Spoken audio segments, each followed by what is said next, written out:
I stood alone beside a deserted gas station in Oklahoma, clutching a paper cup of cold coffee, Please, son, while let my me in. It's son's cold. SUV You shouldn't have disappeared come into the here. dark I'm your highway. mother, please. Nicole Not had anymore. smiled sweetly when she asked me to run inside for headache medicine. By the time I came back out, they were gone. My purse was still in the car. My phone battery blinked at 1%. Then a convoy of Silver Line freight trucks roared past me, their silver logos glowing beneath the highway lights. And I almost laughed through my tears. Because the family who abandoned me that night had no idea the company they were driving to celebrate belonged to me. Before we continue, I'd really love to hear your thoughts. Have you ever felt invisible to the people you sacrificed everything for? Please share your story or opinion in the comments and tell me where you're watching from and what time it is there right now. If stories about family betrayal and second chances touch your heart, don't forget to like and subscribe so we can keep sharing this journey together. People see an old woman with gray hair and quiet eyes, and they assume her life has become small. They assume her story is already over.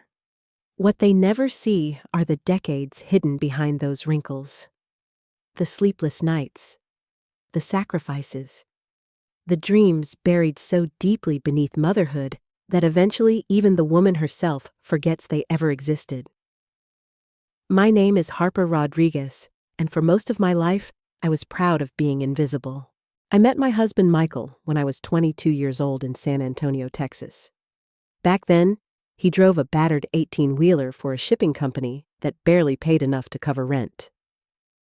I worked the night shift at a diner off Interstate 35 pouring coffee for exhausted truckers while studying bookkeeping from library books during my breaks. We were poor. Not the kind of poor people romanticize in movies. Real poor. The kind where you pray your car starts in winter because you can't afford repairs. The kind where you buy canned soup in bulk because it stretches for days. The kind where your electricity gets shut off once and you spend years terrified it could happen again. But Michael had dreams bigger than our circumstances. I don't want to spend my life building somebody else's company, he used to tell me, while we sat on the hood of his truck late at night. I want to build something that belongs to us. I believed him. Not because he was rich or educated. He wasn't. I believed him because Michael Rodriguez never quit on anything in his life. When Ryan was born, things became even harder. Michael drove longer routes. I stopped sleeping more than 4 hours a night. During the day, I cared for our baby. At night, I worked double shifts. Sometimes Michael and I barely saw each other, except when exchanging Ryan in the apartment parking lot. But every spare dollar went into one thing: a trucking company. Our trucking company. Silver Line Freight started with one used truck that broke down almost every month. Michael drove it himself while I handled invoices, contracts, payroll, and customer calls from our tiny kitchen table. I still remember balancing accounting books with Ryan sleeping in my lap. I remember nursing him while negotiating delivery contracts over the phone. I remember crying quietly in the bathroom after banks rejected our loan applications over and over again. You don't have enough collateral. Too risky. Maybe try again next year. But we didn't stop. Michael used to kiss my forehead and say, "One day, Ryan will never struggle the way we did." That sentence became our religion. For years, we built Silverline one delivery at a time. And slowly, somehow, it worked. More trucks came, then more drivers, then warehouses. The company grew faster than we ever imagined. But success came with a price. Michael was working nearly non-stop by then. He ignored chest pain for months because he was terrified of slowing down. One rainy November morning, he collapsed beside his truck at a distribution center outside Dallas. By the time I got to the hospital, he was gone. I was 39 years old. Ryan was 14. And overnight, the entire weight of the company and my family fell onto my shoulders. I thought about selling everything. God knows I wanted to. But then I looked at my son sitting in the funeral home wearing his father's suit jacket because we couldn't afford another one. And I knew I couldn't let Michael's dream die. So I kept going. I became someone harder after Michael died. Not cruel, just tired. I attended board meetings all day and cried alone at night after Ryan went to sleep. I learned how to negotiate contracts with men who assumed a widow wouldn't understand business. I fought lawsuits, managed expansions, signed deals worth millions while wondering whether Ryan had eaten dinner. And through it all, I protected my son from the truth. Ryan never knew how much of Silverline belonged to me. I never wanted him growing up spoiled or entitled. I wanted him to earn things honestly. For a while, he did. When Ryan was younger, he adored me. He used to leave little notes in my purse that said, "Love you, Mom." On weekends, he'd sit in my office pretending to help sort papers while eating vending machine candy. After he graduated college, I quietly arranged for him to get a position at Silverline without revealing my ownership. I wanted him to succeed on merit, not because he was the founder's son. At first, I was proud of him. He worked hard. People respected him. Then he met Nicole. The first time I saw her, she looked me up and down with polite judgment, hidden behind a perfect smile. Nicole came from a family obsessed with appearances. Expensive neighborhoods, country clubs, designer handbags. People like me made her uncomfortable. At first, Ryan defended me. But little by little, something changed. It happened so slowly, I almost missed it. Ryan stopped calling as often. Then he stopped visiting unless I invited myself. Eventually, after I sold my house during one of Silverline's restructuring investments, Ryan insisted I move into their home temporarily. Temporary turned into 3 years. Nicole converted a storage room near the laundry area into my bedroom. "It's cozy," she said brightly the day I moved in. I still remember standing there holding my suitcase while staring at shelves full of Christmas decorations beside my bed. Cozy. That room had no window. I told myself it didn't matter. At least I was close to family. At least I could hear Emma laughing downstairs sometimes. Emma was the only reason those years didn't completely break my heart. My granddaughter still hugged me like I mattered. Still asked about my stories. Still sat beside me in the kitchen while I baked sweet bread from my mother's recipe. But even Emma noticed the tension, especially at dinner. Nicole would criticize the way I dressed, the way I folded towels, the way I spoke. "She means well," Ryan would whisper afterward. But he never once told his wife to stop. Not once. That hurt more than the insults themselves. The night before we left for the Silverline anniversary gala, I was sitting quietly folding laundry when my phone rang. I glanced at the screen. Olivia Bennett. I quickly silenced it, but Nicole noticed. "You're awfully secretive these days," she said while sipping wine in the kitchen.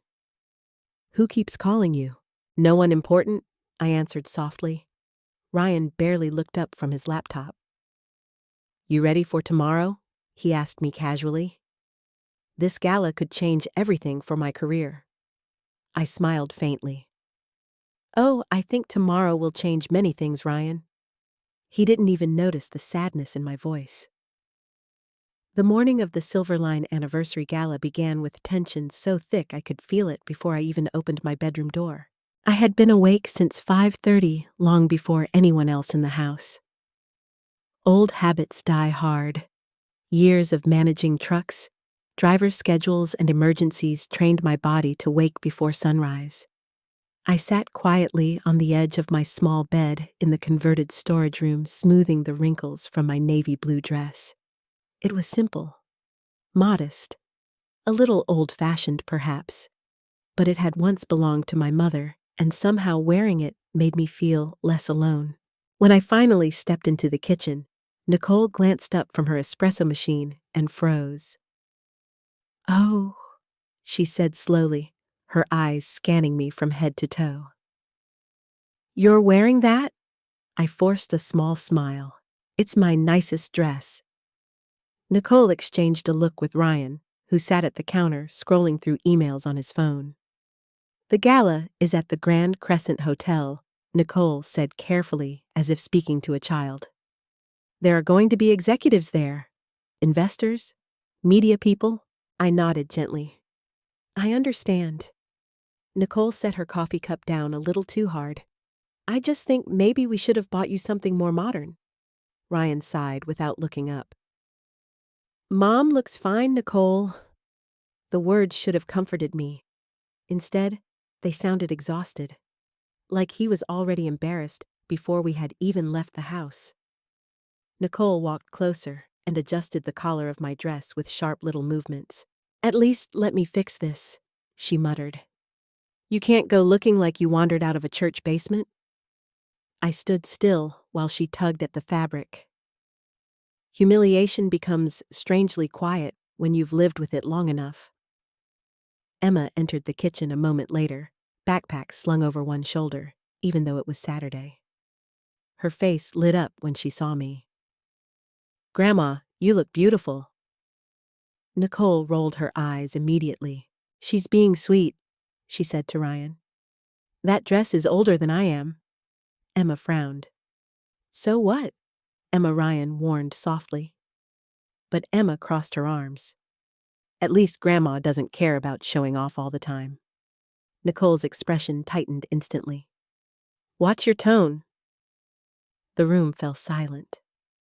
I stepped forward before the argument could grow worse. It's all right, I said quietly. We don't want to be late. The drive to Oklahoma City took nearly 3 hours. Nicole spent most of it talking about the gala. Who might be there?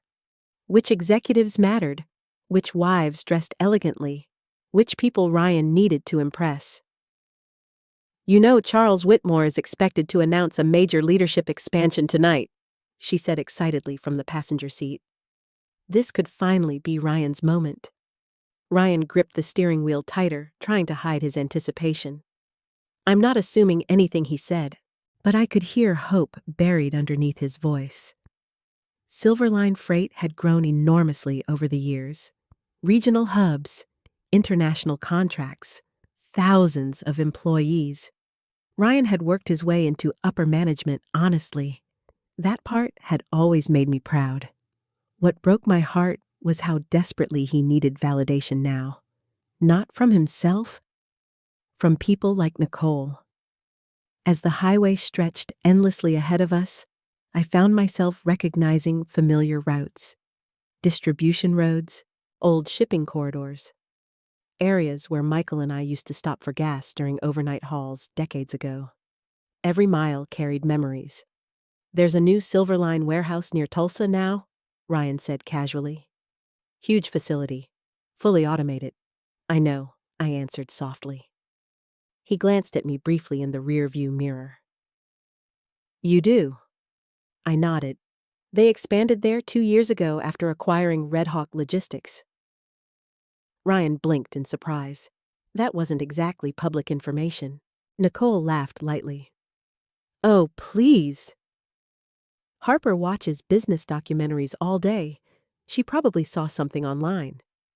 I looked out the window instead of responding. The truth was, I had personally approved that acquisition during a board meeting 18 months earlier. But saying that aloud would only raise questions I wasn't ready to answer. Emma leaned closer beside me in the back seat. Grandma, she whispered, how do you know so much about Silverline? Before I could answer, Nicole interrupted. Because your grandmother likes pretending she understands corporate business. That one hurt more than usual. Not because it was cruel. Because once upon a time, Ryan would have defended me immediately. Now, he simply kept driving. We stopped briefly at a roadside diner outside Tulsa for lunch. Nicole spent most of the meal criticizing everything around her. The coffee, the service, the decor.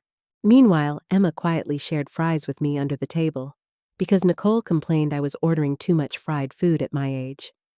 I noticed the guilt in Emma's eyes. Children always notice more than adults think. Back in the SUV, the tension worsened as the afternoon passed. Ryan rehearsed conversations for the gala out loud. If Charles mentions expansion strategy, I'll bring up the Midwest restructuring numbers. Nicole nodded approvingly. And make sure you mention your leadership metrics from the Dallas division. Ryan glanced at me suddenly. You'll be okay tonight, right, Mom? I smiled faintly.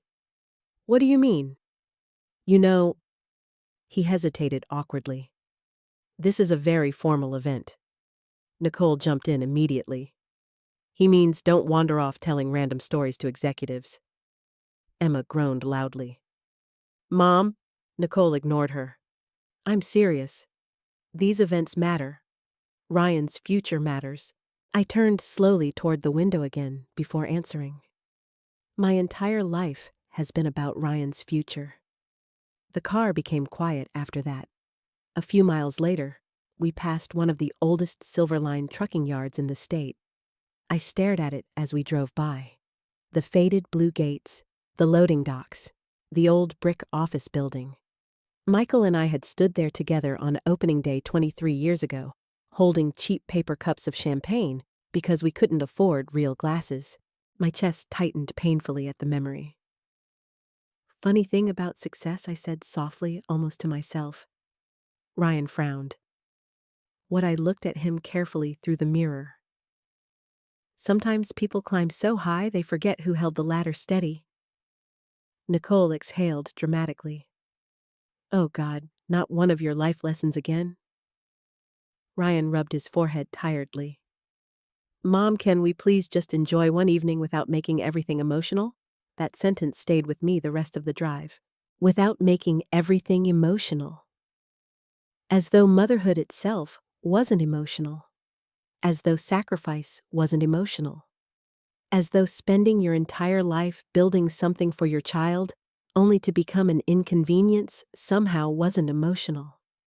The sun was beginning to set when the skyline of Oklahoma City finally appeared ahead of us. The Grand Crescent Hotel shimmered in gold evening light, like something out of another world. Luxury cars filled the entrance. Valets hurried across marble pavement. People in designer suits laughed beneath towering chandeliers visible through the glass lobby. Nicole straightened excitedly in her seat. This is it, she whispered. Ryan smiled nervously. Emma reached for my hand quietly.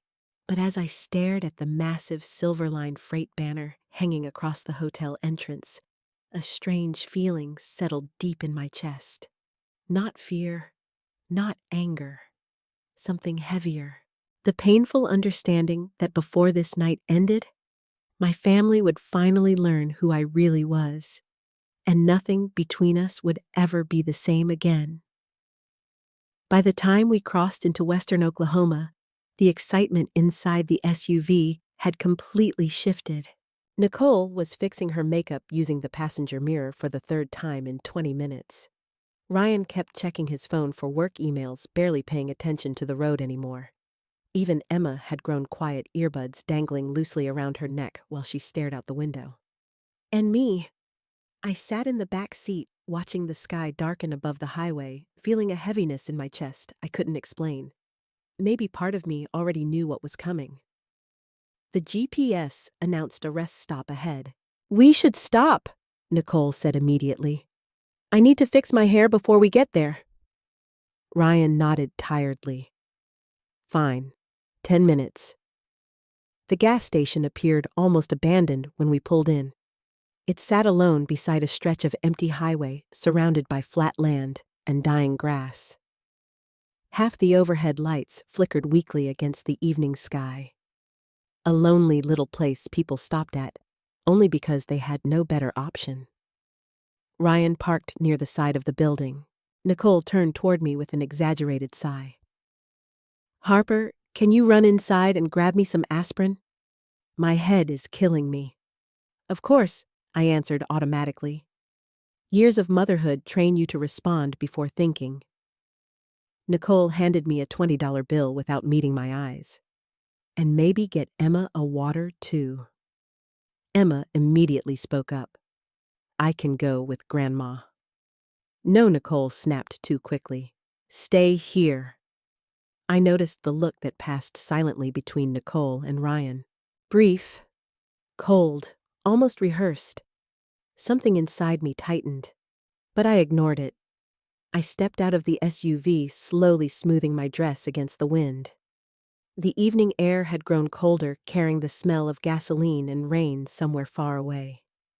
As I walked toward the station entrance, I glanced back once. Ryan was staring at his phone. Nicole was whispering something to him. Emma was watching me through the rear window.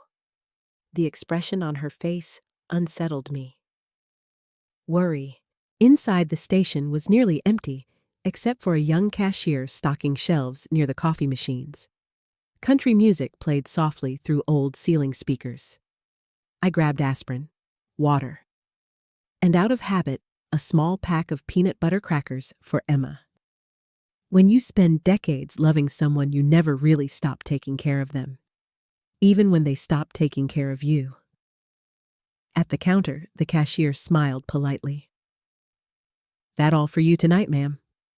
Yes, I said softly. I reached into my cardigan pocket for the $20 bill. Nothing. I checked again. Then my other pocket. My stomach dropped. Nicole had never actually handed me the money. Oh, I whispered. You okay? The cashier asked gently. I think I left my money in the car. He smiled kindly. No problem. Happens all the time.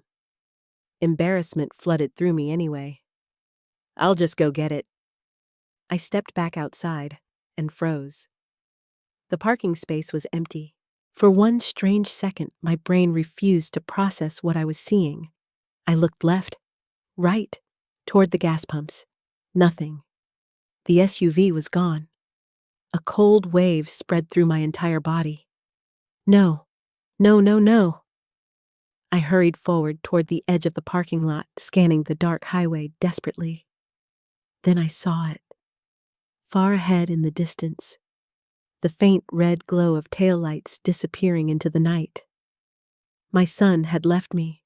I stood there motionless while the realization settled into my chest like a stone. At first, I tried to rationalize it. Maybe Ryan didn't realize I wasn't back in the car yet.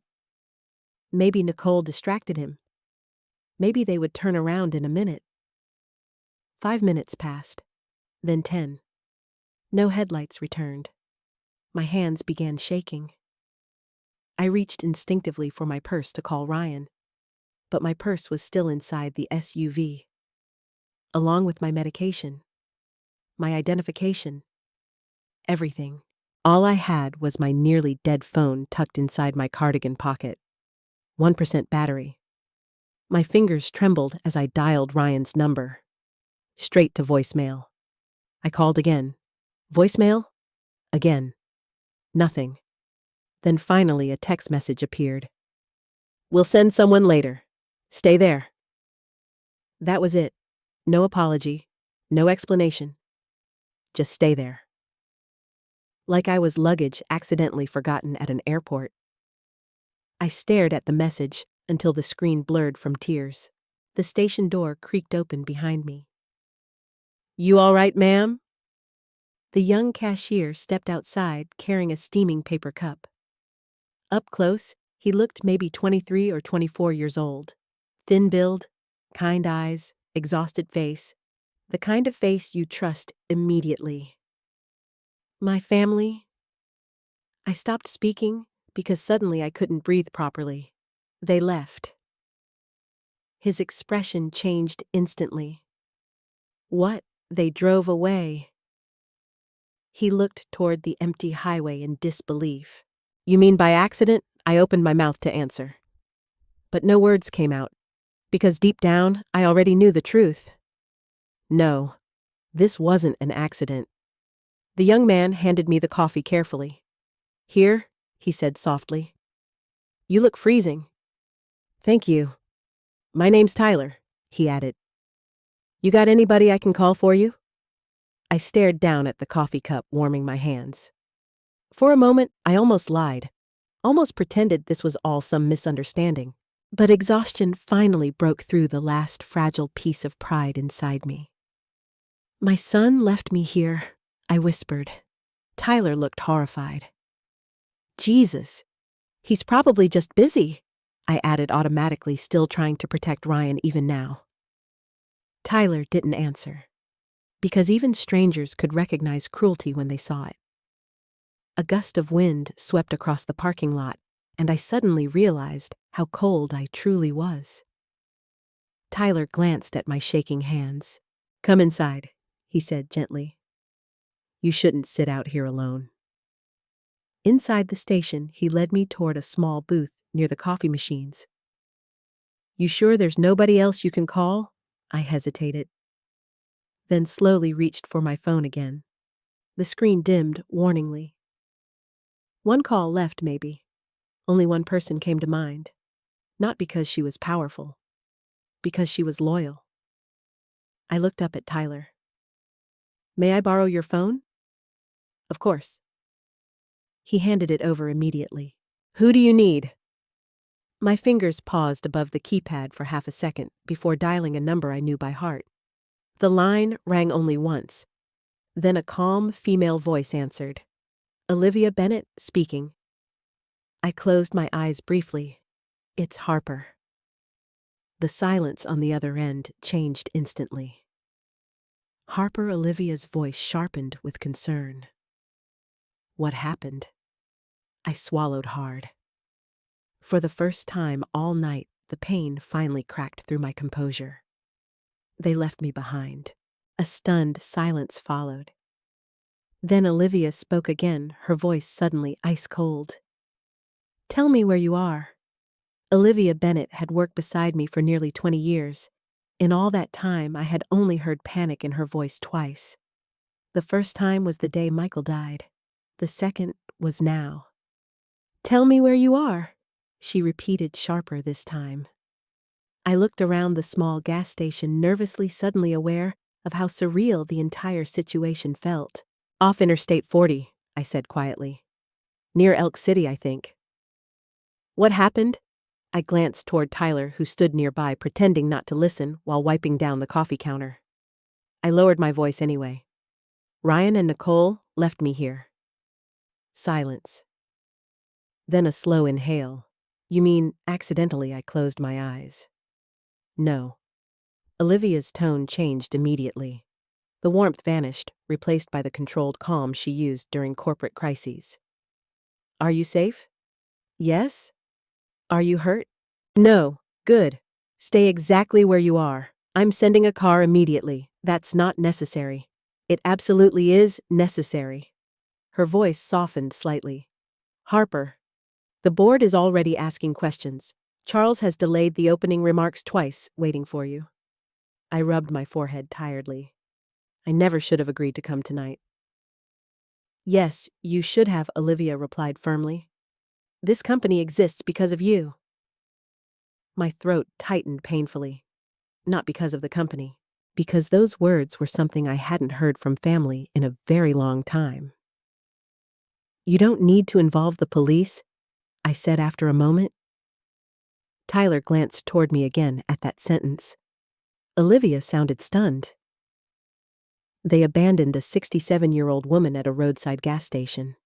They're still my family." Another silence, longer this time. Finally, Olivia spoke carefully. "You have spent your entire life protecting people who never protected you back." I stared down at the paper coffee cup, warming my hands. Maybe she was right. But motherhood does strange things to a person. Even after betrayal, part of your heart still searches desperately for excuses. Maybe Ryan had panicked. Maybe Nicole convinced him this was temporary. Maybe... No. Deep down I knew better. "I'll handle this myself," I whispered. Olivia exhaled slowly. "The car will arrive in 45 minutes. Security team included. That's excessive." "No, Harper," she said coldly. What happened to you tonight stopped being excessive the moment your son drove away. The call ended a few moments later. When I handed Tyler his phone back, his expression had completely changed. Not pity anymore. Curiosity, concern, confusion. "You got security coming?" he asked cautiously. I attempted a small smile. Something like that. He leaned against the counter carefully. "Ma'am, I don't mean to pry, but who exactly are you?" For a second, I considered lying again. It would have been easier, safer, but I was too exhausted for masks tonight. "My name is Harper Rodriguez." He nodded politely, clearly, waiting for the important part. I looked toward the dark highway outside the window before continuing. "I helped build Silverline Freight." Tyler blinked. "The trucking company?" "Yes." "You mean, like you worked there?" A sad little laugh escaped me. "Something like that, too." His eyes narrowed slowly as realization began forming. "You're not just some employee, are you?" I didn't answer directly. Instead, I asked, "Do you know anything about Silverline?" "Sure," he said. "Everybody around here does. Huge company." He paused. "My dad drove for them before he got sick." I looked at him more carefully then. There was exhaustion behind his eyes. Adult exhaustion. The kind young people carry when life forced them to grow up too quickly. "He passed away last year," Tyler added quietly. "Cancer. I'm sorry." He shrugged, though the pain behind it was obvious. "Mom works nights at a nursing home now.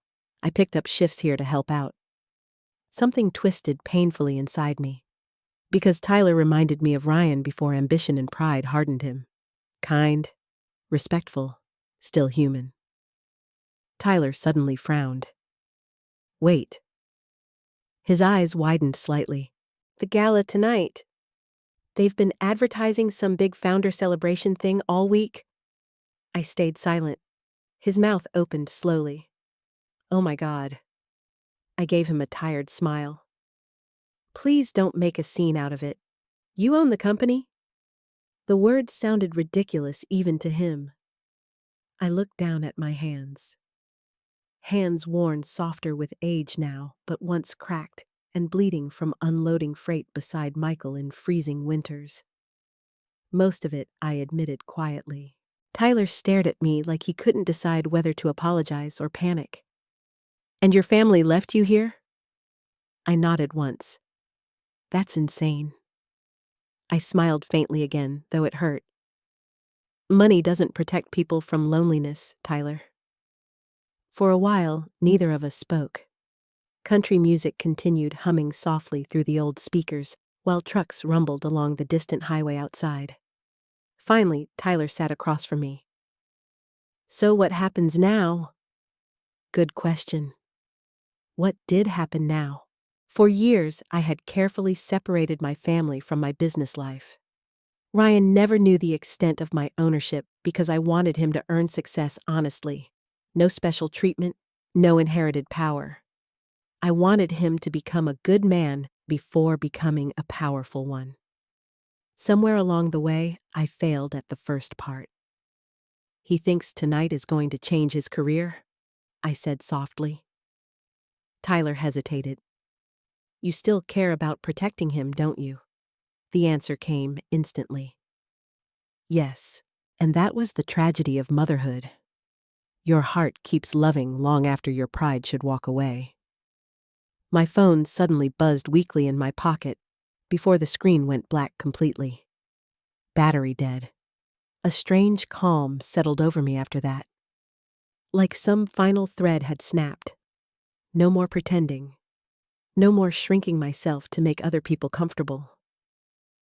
I looked around the tiny gas station. Faded linoleum floors, old coffee machines, cheap fluorescent lights buzzing overhead. And suddenly, against all logic, I remembered another night almost 40 years ago. Michael and I sitting inside a gas station, very much like this one, after our first truck broke down outside Amarillo. We had exactly $87 left to our names. I'd been crying quietly because I thought we were failing. Michael had grabbed my hand across the table and smiled. One day he told me, people are going to underestimate you, Harper. Let them. Quiet people survive storms. Loud people never see coming. Tears burned behind my eyes at the memory. God, I missed him. Tyler must have noticed my expression because his voice softened. You okay? I nodded slowly. My husband used to believe kindness mattered more than success. And you? I looked toward the dark windows. I think success without kindness becomes emptiness. A pair of headlights suddenly swept across the station parking lot outside. Then another. And another. 3 black SUVs pulled in smoothly beside the pumps. Tyler sat upright instantly. Men in dark suits stepped out first, professional, alert. One opened the rear passenger door of the middle SUV, and Olivia Bennett emerged wearing a charcoal coat over an elegant black dress, her expression colder than I had ever seen it. She spotted me through the window immediately. Then she walked inside fast enough that Tyler instinctively stood. Harper. Her eyes moved over me quickly, checking for injuries. You're freezing. I'm all right. No, Olivia said quietly, glancing toward the empty highway outside. You're really not. For the first time that night, anger finally flickered across her face. Does Ryan have any idea what he's done? I looked down at the untouched coffee in my hands. No, I whispered. He doesn't. While I sat inside a dusty gas station beside Interstate 40, my son was walking into the most important night of his career, completely unaware that his entire world was already beginning to crack beneath him. The Grand Crescent Hotel looked magnificent after dark. Crystal chandeliers glowed through towering glass windows. Luxury cars lined the circular entrance.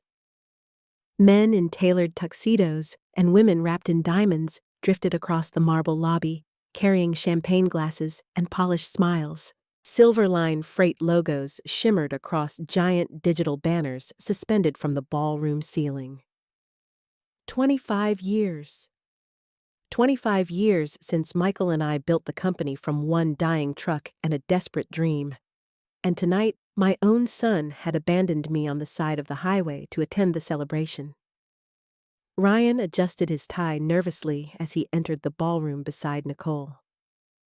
You look tense, Nicole whispered, with a bright social smile fixed across her face. I just want tonight to go well. It will, she replied immediately. This is your chance. Ryan nodded, though anxiety still lingered behind his eyes. He had spent years climbing the corporate ladder inside Silverline. Late nights, endless meetings, performance reviews, networking dinners.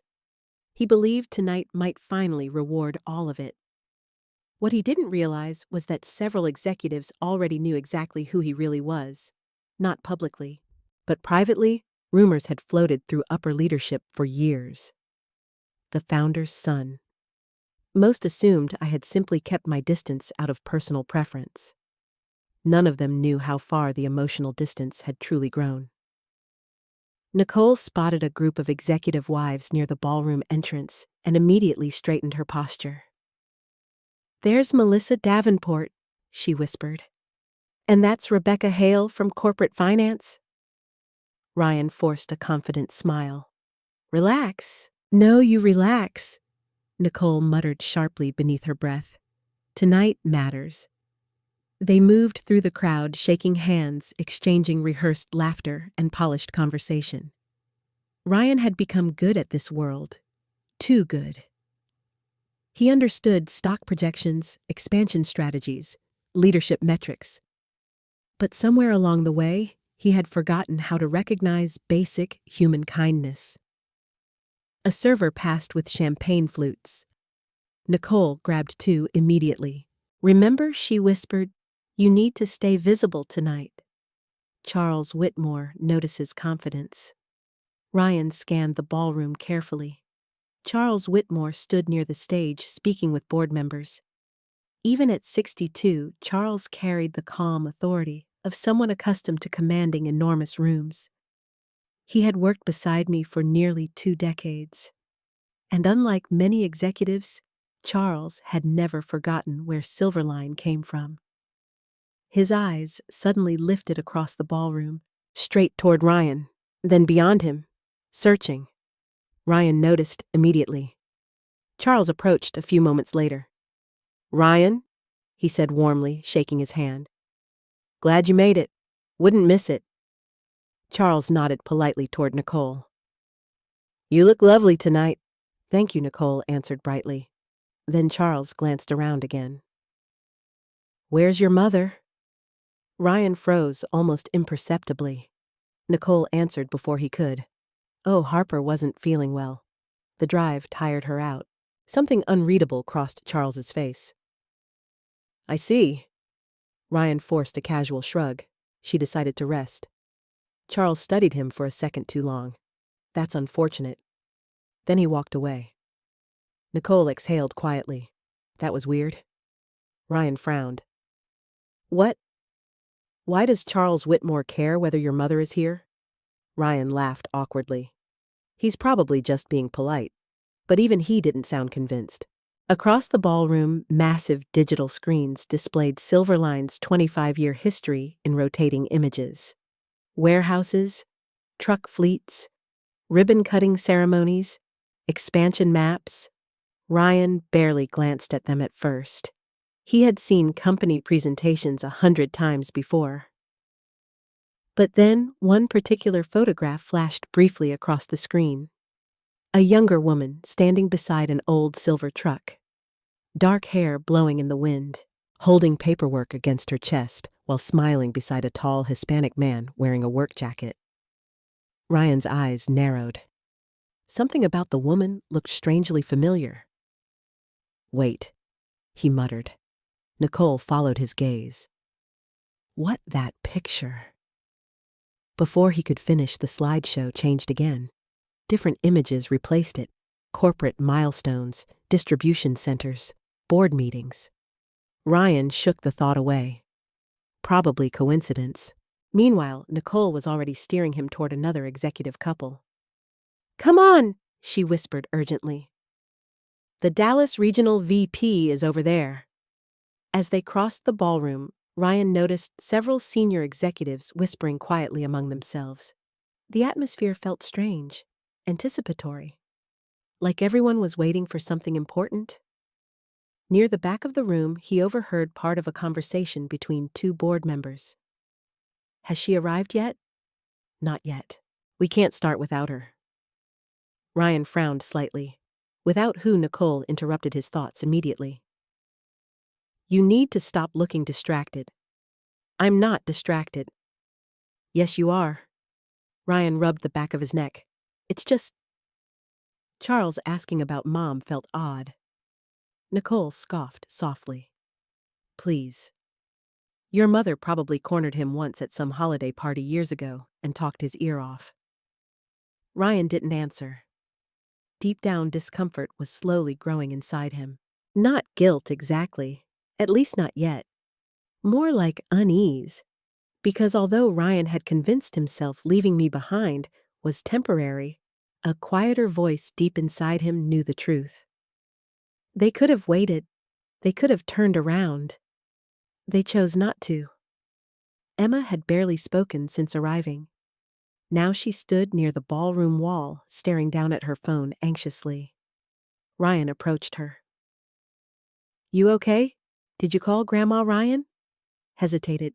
"She's fine." Emma looked up sharply. "That's not what I asked." Nicole appeared instantly beside them. "Emma enough." "No," Emma snapped quietly. "You left her there." Several nearby guests glanced toward them. Nicole lowered her voice immediately. "Do not embarrass us tonight." Emma's eyes filled with tears. "You embarrassed yourselves."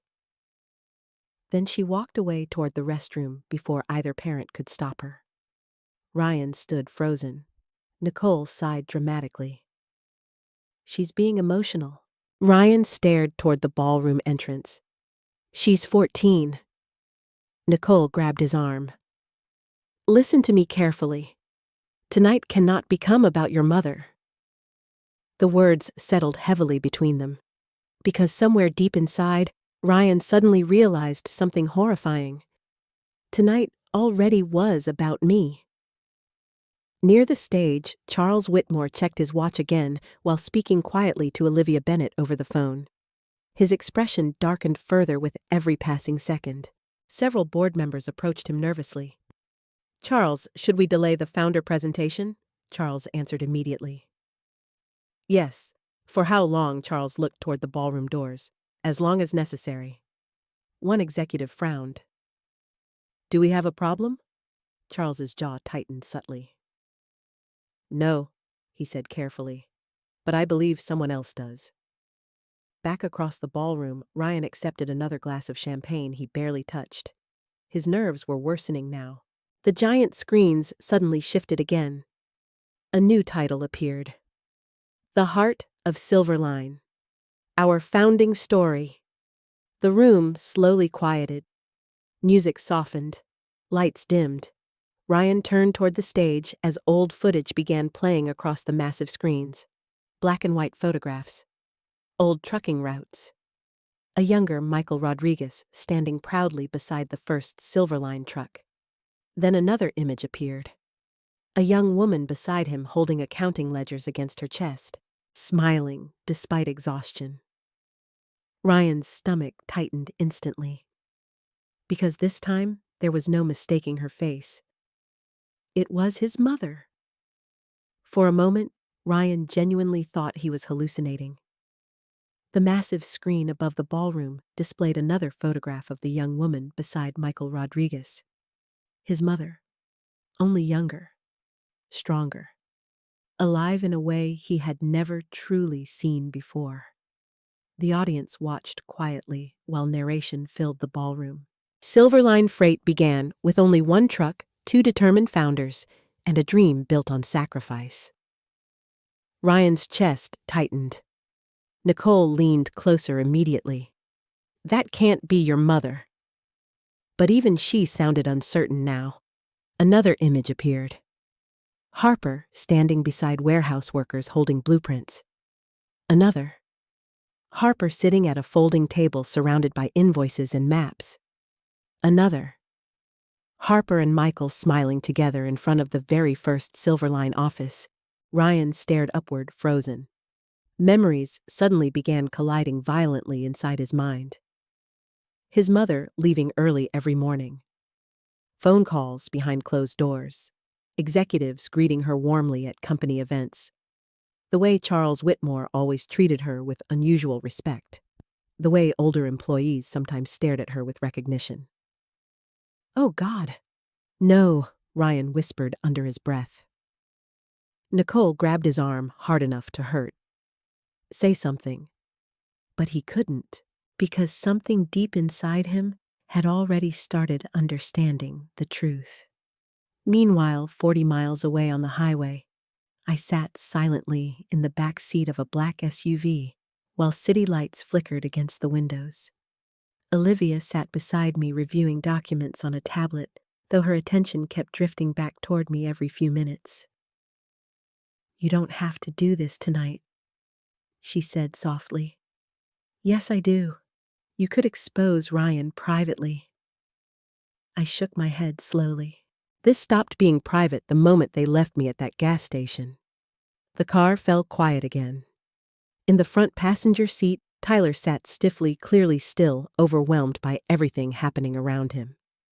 Every few minutes, he glanced nervously between the suited security driver and the luxury interior surrounding him. I almost smiled despite myself. Poor boy looked like he'd accidentally wandered into somebody else's life. You don't have to come inside if you're uncomfortable, I told him gently. Tyler looked startled. No, ma'am, He rubbed the back of his neck awkwardly. I've never been in a car worth more than my apartment building. Olivia almost smiled faintly at that.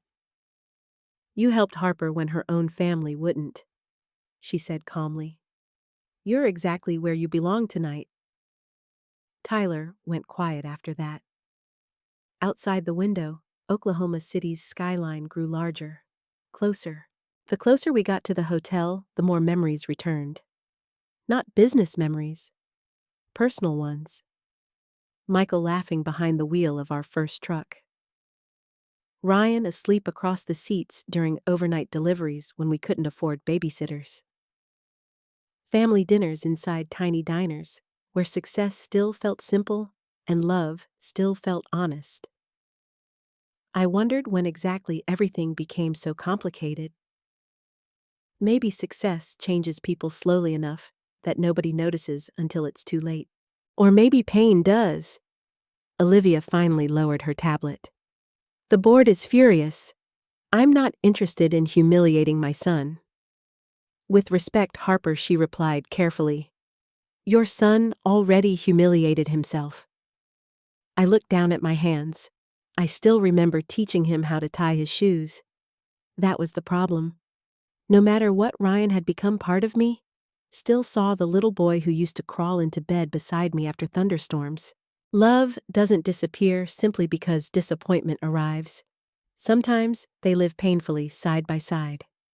We're here, the driver announced quietly. The Grand Crescent Hotel appeared ahead, glowing like gold against the night sky. Camera flashes sparkled near the entrance. Valets hurried between luxury vehicles. Guests in gowns and tuxedos drifted beneath towering lights. The Silver Line anniversary banner stretched across the front entrance in enormous silver letters. 25 years of family trust and legacy. I stared at the word family for a very long time. Then Olivia handed me a garment bag. I brought options, she said softly. Inside hung a beautifully tailored dark emerald gown. Elegant, classic, powerful without being flashy. I looked at it in surprise. You planned this? I've known you for 20 years, Olivia replied. I suspected you'd try arriving in that navy dress and pretending tonight didn't matter. Despite everything, I laughed quietly. The sound surprised all of us, including me. The SUV pulled into a private underground entrance beneath the hotel. Security personnel immediately approached the vehicle. Every single one greeted me respectfully. Mrs. Rodriguez. Good evening, ma'am. Welcome back. Tyler's eyes widened further with every interaction. Olivia led us toward a private executive suite connected to the ballroom level. Inside waited makeup artists, assistants, and company staff who instantly stood when I entered. The room fell completely silent. Not out of fear, out of respect. And suddenly, I remembered what dignity felt like. One assistant hurried forward nervously. Mrs. Rodriguez, we weren't sure if you were still coming tonight. For a moment, emotion caught painfully in my throat. Because strangers inside a company I built were more concerned about me than my own family had been. I'm here now, I answered gently. As stylists prepared the room, Tyler stood awkwardly near the doorway, looking completely overwhelmed. You okay? I asked softly. He laughed nervously. I think I just realized I gave free coffee to one of the richest women in Oklahoma. That coffee mattered more than you know. His expression softened. I'm sorry they treated you like that. So simple. So sincere.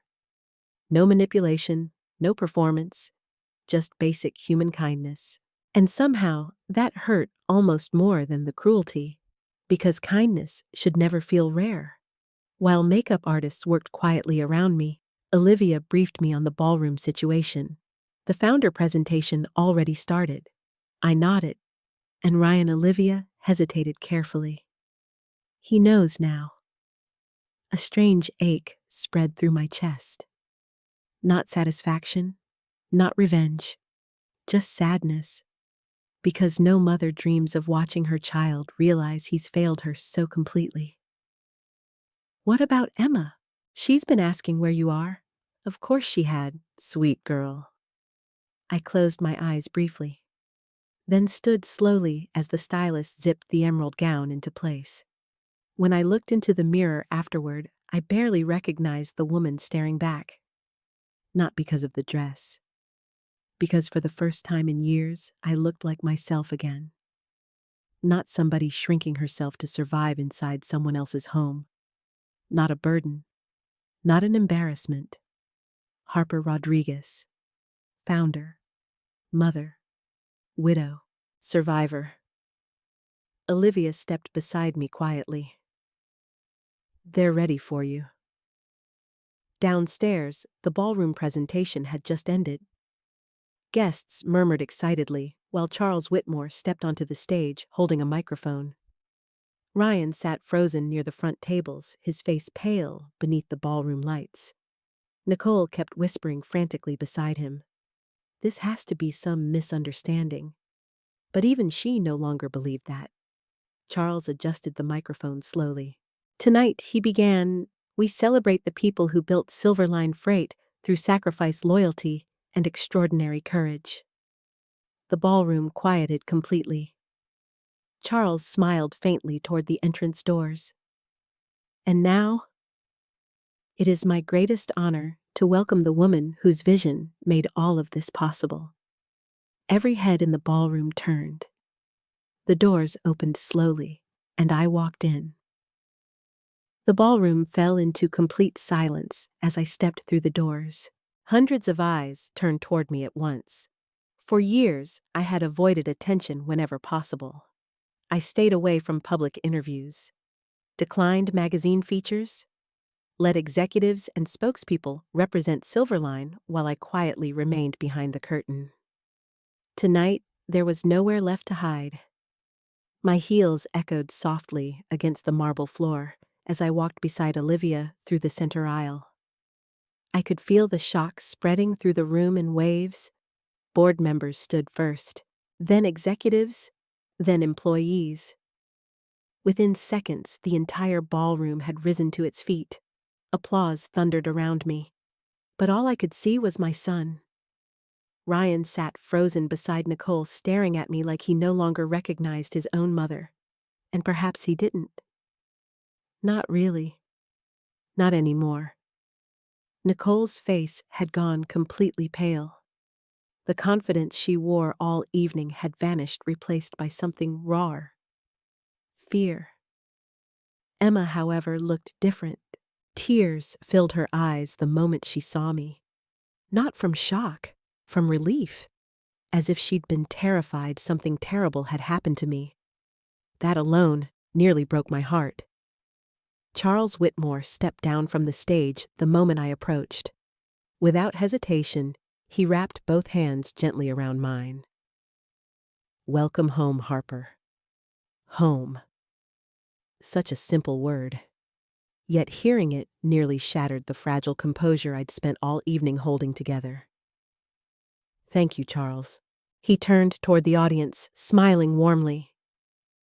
"For those who may not know," he announced, "this remarkable woman beside me is Mrs. Harper Rodriguez, co-founder, majority shareholder, and the heart of Silverline Freight." A murmur swept through the ballroom instantly.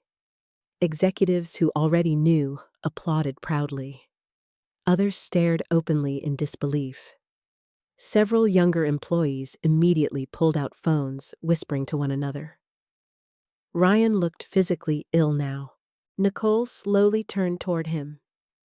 "You knew," she whispered urgently. Ryan's voice barely worked. "No." One word. But inside that one word lived shame, confusion, panic, and disbelief all tangled together. Charles continued speaking. 25 years ago, Harper Rodriguez and her late husband Michael built this company from a single truck and a dream. The giant screens behind us lit up again with old photographs. Michael unloading freight in the rain. Me balancing invoices at a folding table. Ryan as a little boy sitting inside our first truck, smiling proudly beside his father. My chest tightened painfully at that image. Because once upon a time we had been happy. Not rich, not powerful, but happy. Charles gestured toward the audience. Many people know the success story of Silverline Freight, he said. What they don't know is the extraordinary sacrifice behind it. Another photograph appeared, me standing beside hospital equipment after Michael's death. Then another. A younger version of me attending meetings surrounded by older businessmen who looked less than welcoming. Then another. Warehouse expansions, contract signings, long nights, hard years, survival. I glanced toward Ryan again. He couldn't stop staring at the screen, at me, at the life he never knew his mother had lived. Nicole leaned toward him frantically. Why wouldn't you tell me this? Ryan didn't answer, because the truth was devastatingly simple. He never asked. Charles lowered the microphone slightly. After Michael Rodriguez passed away, Harper carried this company through its hardest years while raising her son alone. The room applauded again. But Ryan looked like each clap physically hurt him. And perhaps it did. Because applause has a cruel way of exposing silence, especially the silence of neglect. Emma suddenly stood from her chair and rushed toward me before anyone could stop her. Grandma! Her voice cracked as she threw her arms around me. I held her tightly. For one brief moment, everything else disappeared. The ballroom, the executives, the humiliation. All of it faded beneath the simple comfort of one person still loving me without conditions. I was so worried, Emma whispered through tears. I'm all right, sweetheart. Behind us, cameras flashed rapidly. Nicole looked horrified. Not because Emma hugged me, because people were watching. Always appearances, always image. Ryan slowly stood from his seat at last. The room subtly shifted around him as whispers spread. Now they knew. The executive who abandoned his elderly mother at a gas station had unknowingly abandoned the founder of the company itself. Tyler stood quietly near the back of the ballroom beside Olivia's security team, looking completely overwhelmed. When our eyes met briefly, he gave me a small, encouraging nod. Kindness again. Simple kindness. I wondered bitterly why strangers seemed capable of it so much more easily than family. Charles leaned toward me carefully. You don't have to continue tonight if you don't wish to. I looked around the ballroom slowly, then toward Ryan. He looked terrified now. Not of me, of consequences. And suddenly I understood something heartbreaking. For years I believed hiding my identity protected my son from becoming spoiled. Instead, it had only revealed who he truly was when he thought I had nothing left to offer him. Money doesn't create character. It exposes it. Charles handed me the microphone gently. The ballroom became completely silent. I stood there for several long seconds, gathering myself before finally speaking. When Michael and I started Silverline Freight, I began softly. We didn't dream about wealth. The room listened carefully. We dreamed about stability, about family, about building something strong enough that our son would never experience the struggles we did. Ryan lowered his eyes immediately. I continued carefully. For many years, I believed success meant sacrifice. Longer hours, less sleep, more pressure. A faint, sad smile touched my lips, and perhaps that was true. I paused briefly. But somewhere along the way, I learned something far more important. The ballroom remained utterly silent. No amount of success matters if the people you love begin treating kindness like weakness. Ryan's face drained of color completely. Nicole looked ready to disappear. Still, I never raised my voice. Never attacked them directly. Because dignity is far more powerful than rage. I spent most of my life hiding who I was, I continued. Not because I was ashamed, but because I wanted the people around me to love me for my heart, not my position. Tears burned behind my eyes now. And tonight, I realized something painful. I looked directly at Ryan. When people believe you have nothing left to give them, that's when you discover how they truly see you. The silence afterward felt unbearable. Several guests looked visibly emotional now. Even hardened executives shifted uncomfortably, because everyone in that ballroom understood exactly what I wasn't saying aloud. Ryan finally stepped forward weakly. "Mom," his voice cracked badly. I saw genuine panic in his eyes for the first time all night. Not career panic, personal panic. The kind that comes when someone suddenly realizes the damage they've done may never fully heal. But before he could say another word, Charles quietly stepped beside me once more. "There's something else everyone should know," he announced calmly. The room turned toward him again. Charles looked directly at Ryan. "Mrs. Rodriguez still holds controlling ownership of Silverline Freight." Gasps spread instantly through the ballroom. Ryan stared at Charles in disbelief. Nicole physically staggered backward into her chair. And suddenly, every single thing they thought they understood about power status and control shattered right in front of them. "Ket tuts fantam, tiep tuts yeuko, viet ju mot nghin jen mot nghin, hetram tu theoquijin viet bang tieng an, panchin." The silence after Charles's announcement felt almost unnatural, like the entire ballroom had forgotten how to breathe. "Mrs. Rodriguez still holds controlling ownership of Silverline Freight." The words echoed through the room long after Charles stepped away from the microphone. I could see the shock spreading across every face in the audience. Executives whispered quietly to one another.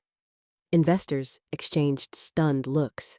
Employees stared openly at me with a mixture of admiration and disbelief. But none of them looked as shattered as my son. Ryan stood motionless several feet away from me, his face drained completely of color. For the first time in his life, he looked small. Not physically, emotionally. Like the foundation beneath everything he believed about himself had suddenly collapsed. Nicole recovered first. People like Nicole always do. Because survival mattered more to her than shame ever would. She forced a nervous laugh and stepped toward me quickly, her voice overly bright. "Harper, wow, this is such an incredible surprise." Surprise. I looked at her quietly. This woman had made me sleep beside storage boxes for 3 years. She complained about my cooking, criticized my clothes, rolled her eyes whenever I entered a room. And now suddenly her tone dripped with sweetness, so artificial it almost embarrassed me for her. "You should have told us," she continued quickly. "We had no idea." No idea. The phrase settled heavily in my chest. Because she was right. They truly had no idea. Not about the company, not about my sacrifices, not about the woman I used to be before life and grief and motherhood slowly taught me to disappear quietly inside my own family. Ryan finally found his voice. "Mom."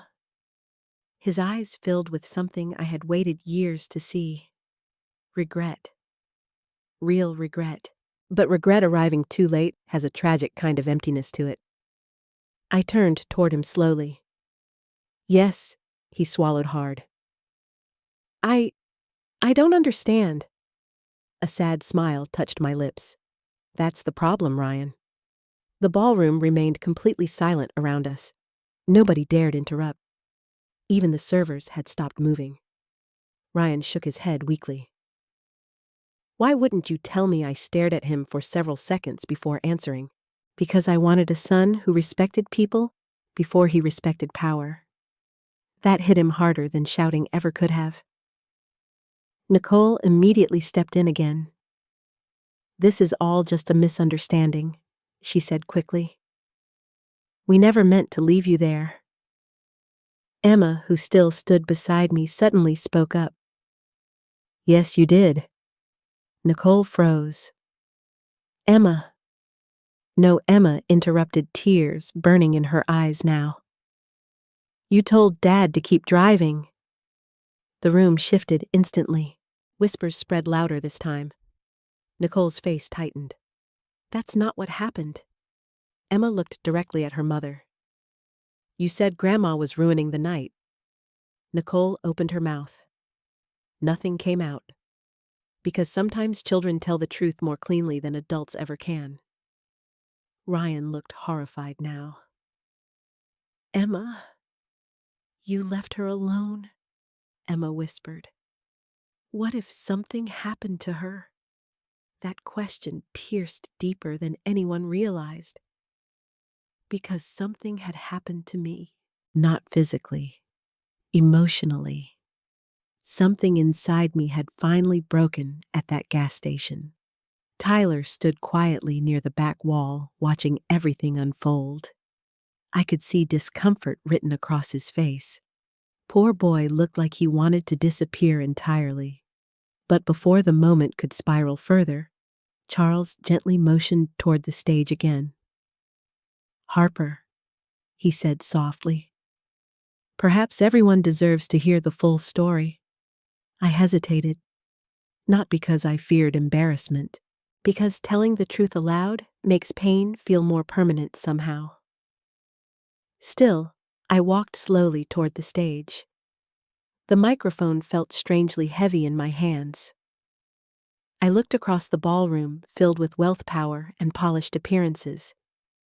Then I began. When my husband and I built Silverline, I said quietly, we believed success would protect our family. The room listened carefully. We believed hard work would create security, stability, love. I paused briefly.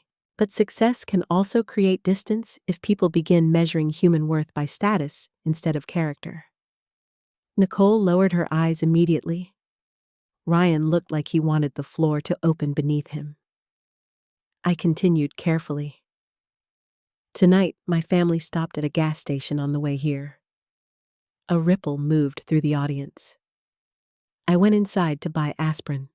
My voice remained calm, controlled. But inside, every memory still hurt. When I came back out, they were gone. No dramatic music, no screaming, just truth. And somehow truth sounded far crueler than anger. Several people in the audience visibly recoiled. One older woman near the front covered her mouth with her hand. I glanced toward Tyler. He looked startled when I gestured gently toward him. This young man helped me tonight when I had nowhere else to go. All eyes turned toward Tyler instantly. Poor thing nearly looked ready to faint. I smiled softly at him. Would you come up here for a moment? Tyler hesitated before slowly approaching the stage.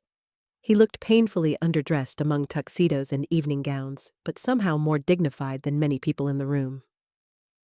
What's your name? Charles asked kindly. Tyler Brooks, sir. Charles shook his hand warmly. Thank you for helping Mrs. Rodriguez. Tyler glanced nervously toward me. I didn't really do much. Yes, I said softly. You did. The ballroom stayed completely silent. Tyler swallowed hard before speaking carefully. She looked cold and scared, he admitted. I thought maybe her family got lost or something. His eyes flickered briefly toward Ryan. But then I realized they weren't coming back. The shame on Ryan's face became unbearable to watch. Even now, part of me wanted to protect him from it. That's what motherhood does. It keeps loving, even while bleeding. Tyler continued quietly. She kept defending them. That sentence nearly destroyed me. Because it was true. Even abandoned beside a highway, I still tried protecting the people who hurt me. I looked down briefly before taking the microphone again. My husband used to say character reveals itself when nobody powerful is watching. I let the words settle. Tonight, a young man working the night shift at a gas station showed me more compassion than my own family. Nicole suddenly stood. This is becoming unfair. Several heads turned sharply toward her. She forced a tight smile. "We made a mistake. That's all?" "A mistake," Emma whispered in disbelief. Nicole's composure cracked slightly. "Yes, Emma, a mistake." Ryan closed his eyes briefly. But I simply looked at Nicole calmly. "No," I said softly. "It wasn't a mistake." The room froze again, because deep down, everybody already understood the difference. A mistake happens once you realize someone is missing. My family realized, and kept driving. Ryan suddenly stepped forward again, desperation breaking through his voice now. "Mom, please." I turned toward him slowly. For a moment, I saw flashes of the little boy he used to be. The child who once held my hand crossing parking lots. The teenager who cried after Michael died. The young man who used to hug me before ambition hardened him into someone I barely recognized. And that made this so much worse, because monsters are easier to hate than sons. "I never wanted any of this," he whispered. I believed him. That was the tragedy. Ryan never consciously planned to become cruel. He simply allowed selfishness to grow unchecked until empathy disappeared beneath it. And now, the consequences stood fully exposed beneath ballroom lights for everyone to see. The ballroom no longer felt like a celebration. It felt like judgment, not the loud kind filled with screaming and humiliation. The quieter kind. The kind where truth sits heavily in the center of the room, forcing everyone to examine themselves, whether they want to or not. Ryan stood only a few feet away from me now, but emotionally he had never felt farther. His face looked pale beneath the chandelier lights. His hands trembled slightly at his sides. Every confident piece of him had collapsed since learning the truth. And for the first time in years, I saw my son without the armor of ambition, just a frightened man confronting the consequences of his own choices. "Mom," he whispered again. I looked at him calmly. "Yes, I swear I never thought." "That's exactly the problem," Ryan, I interrupted softly. "You stopped thinking about me a long time ago." The words landed harder than anger, because they were true. Ryan opened his mouth to defend himself, but no explanation came. What excuse could possibly exist that he was busy, distracted, embarrassed by his aging mother? None of it changed the image burned permanently into my memory. The empty parking space, the disappearing taillights, the message telling me to stay there. Nicole suddenly stepped forward beside him. "Harper, please," she said carefully. "We can talk about this privately." Privately. Interesting how people only want privacy once their behavior becomes public. I studied her quietly. Nicole's makeup remained flawless. Her diamond earrings still sparkled beneath the lights. From a distance, she looked perfectly composed, but her eyes betrayed panic. Not sorrow, not guilt. Fear. Fear of losing status. Fear of losing proximity to power. Fear that everyone in this ballroom now saw exactly who she truly was. "You spent years treating me like an inconvenience," I said calmly. Nicole's expression tightened immediately. "That's not fair." "No," I asked gently. A painful silence followed. Because fairness was never truly the issue. Truth was. Emma stepped closer to me, wiping tears from her face. "Grandma shouldn't have to stand here defending herself," she said shakily. Ryan turned toward his daughter in disbelief. "Emma? No, Dad!" She snapped, emotion finally exploding out of her. "You left her there." The room shifted again. Every whisper, every glance, every uncomfortable stare aimed directly at my son now. Ryan looked like he could barely breathe. And suddenly, I hated this. Not because the truth came out, Because watching your child collapse under shame hurts even when they deserve it. That's the terrible thing about being a mother. Your heart refuses to separate punishment from pain. Charles Whitmore stepped toward the stage microphone once more, sensing the room spiraling emotionally. I think tonight should remind all of us, he said carefully, that success means very little without integrity. Several people nodded quietly. Charles looked toward me warmly. Harper spent decades building this company with extraordinary sacrifice. Most people here know the business story. He paused briefly. What they may not know is that she personally funded employee hardship programs after the recession. She paid medical expenses for drivers' families after accidents. She created scholarship programs quietly without putting her name on them. More murmurs spread through the ballroom. Ryan looked stunned all over again, because he truly had no idea who his mother was, not just professionally, personally. The tragedy wasn't simply that he didn't know I owned the company. He didn't know my heart anymore either. Charles continued. Silverline survived because Harper Rodriguez never abandoned people during difficult times.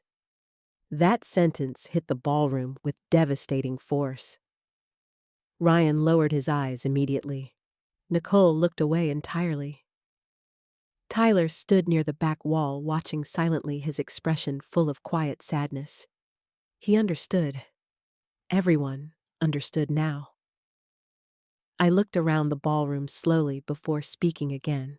I didn't come here tonight to destroy my son. Ryan's head lifted instantly. I came because hiding the truth any longer would destroy me.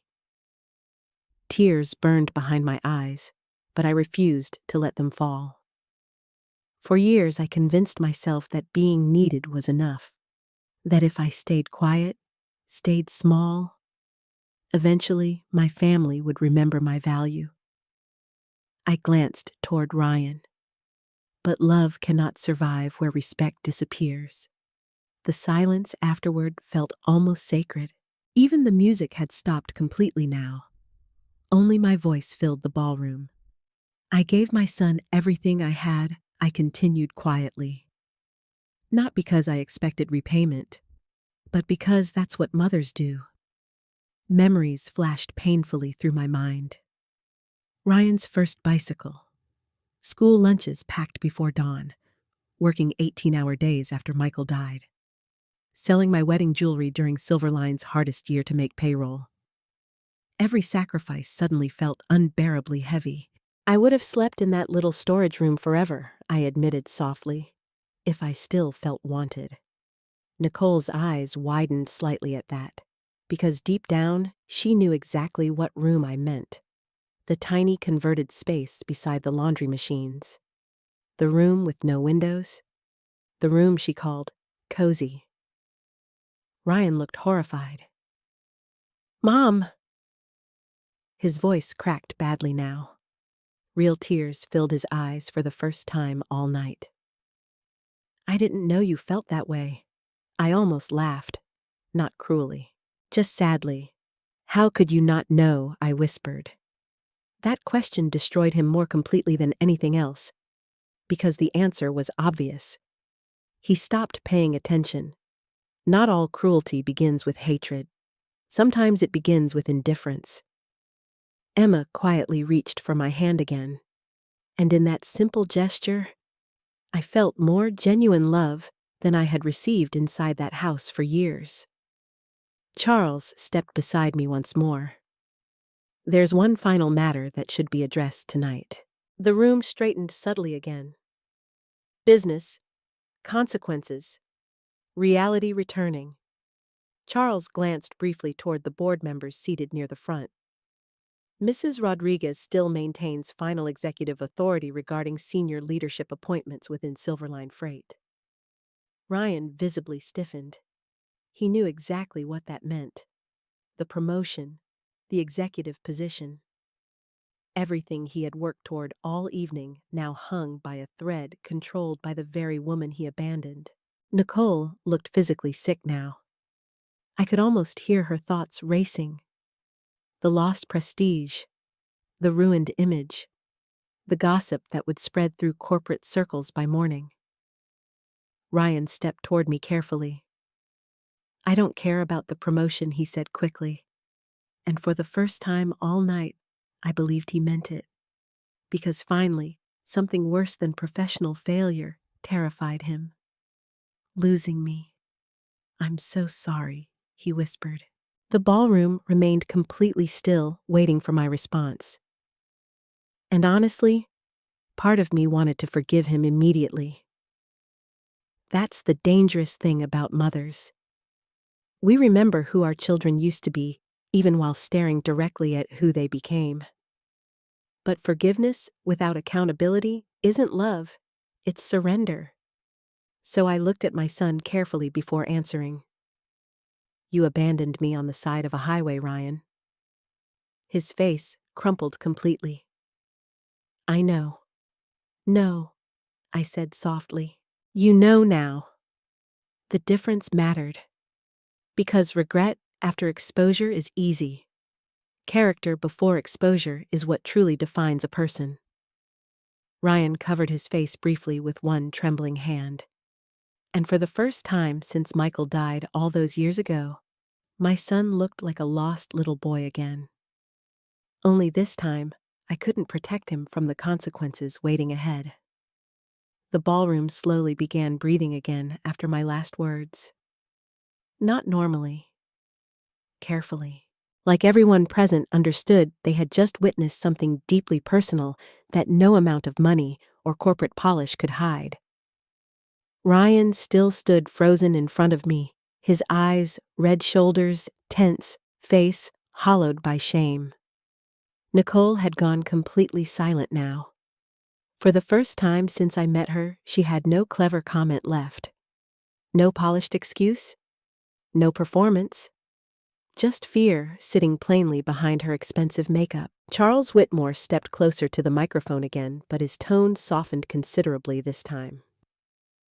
"I think tonight reminds us all," he said carefully, "that companies are not built by profit alone." The ballroom remained quiet. They are built by people, by sacrifice, by loyalty. He looked toward me warmly, and Harper Rodriguez gave this company all three. A wave of applause rose again across the ballroom. This time slower, more emotional. Several older employees stood with tears in their eyes. One former driver near the back removed his hat respectfully against his chest. I recognized him instantly. Frank Delaney. He had worked our Texas routes nearly 20 years earlier, back when Silverline still struggled to survive winter fuel costs. Our eyes met briefly, and he nodded toward me with quiet gratitude. Moments like that mattered more to me than all the applause in the room, because those people remembered who I had been before success. Ryan noticed the exchange too, and I think that was the moment he truly understood the size of the life I had hidden from him. Not just wealth, legacy, respect, meaning. Things money alone can never buy. Olivia stepped beside Charles, holding several documents in a slim black folder. Professional calm had returned to her face, though I could still sense anger beneath it. "Harper," she said gently, "the board would like clarification regarding tonight's incident." Ryan immediately looked panicked again. "Please," he said quickly, turning toward me, "don't do this publicly." I stared at him quietly. "You already made it public when you drove away." His eyes closed briefly in pain, and still, part of me hurt for him. That's what nobody tells you about motherhood. Even when your child breaks your heart, your instincts still reach toward them instead of away. Olivia opened the folder calmly. "Security reviewed highway camera footage after we received your call." Nicole visibly stiffened. "There's clear evidence the vehicle paused approximately 2 miles from the gas station before continuing toward Oklahoma City." The room shifted again, meaning Ryan and Nicole realized I was missing and kept driving anyway. Emma began crying softly beside me. Ryan looked destroyed. Nicole immediately spoke up again, desperation finally replacing composure. We were overwhelmed. The gala was starting. Ryan was stressed. And your solution? Olivia interrupted coldly, was abandoning a 67-year-old woman without her purse, medication, or transportation. Nicole looked stunned at being challenged publicly. People like her rarely expect consequences, especially social ones. Ryan turned sharply toward his wife. Stop talking. Nicole stared at him in disbelief. You're blaming me now? Ryan ran a shaking hand across his face. You told me to keep driving. You agreed. The argument exploded suddenly and painfully. Years of buried resentment surfacing all at once beneath crystal chandeliers and executive eyes. I said we'd send someone back later, Nicole hissed. You said she was ruining the night, she was making things awkward? Emma suddenly shouted through tears. She's your mother. The ballroom froze again. Not because Emma yelled, because every word she spoke carried painful truth adults kept trying to avoid. Ryan looked toward his daughter helplessly. Emma? But Emma backed away from both parents. No, she whispered. Grandma loved us. She did everything for us. Then she looked directly at Nicole. And you treated her like trash. Nicole's face crumpled slightly. Not from guilt, from humiliation. Because children have a brutal way of exposing moral failure without softening it. I finally stepped forward gently. That's enough. The room quieted instantly. I turned toward Emma first. Sweetheart, come here. She moved toward me immediately, and I wrapped my arms around her trembling shoulders. It's all right. No, it's not, she whispered. I kissed the top of her head softly. I know. Ryan watched the moment with tears openly falling now.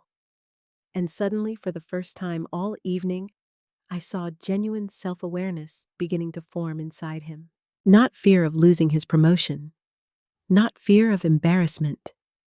Fear that he had become someone unrecognizable to the people who loved him. Charles cleared his throat gently. There is still the matter of Ryan's pending executive promotion. The room straightened again. Business returning. Consequences becoming official. Ryan immediately shook his head. I don't want it. Nicole turned toward him in shock. What I said, I don't want it. His voice cracked badly. Not like this. Nicole stared at him like she no longer understood who he was.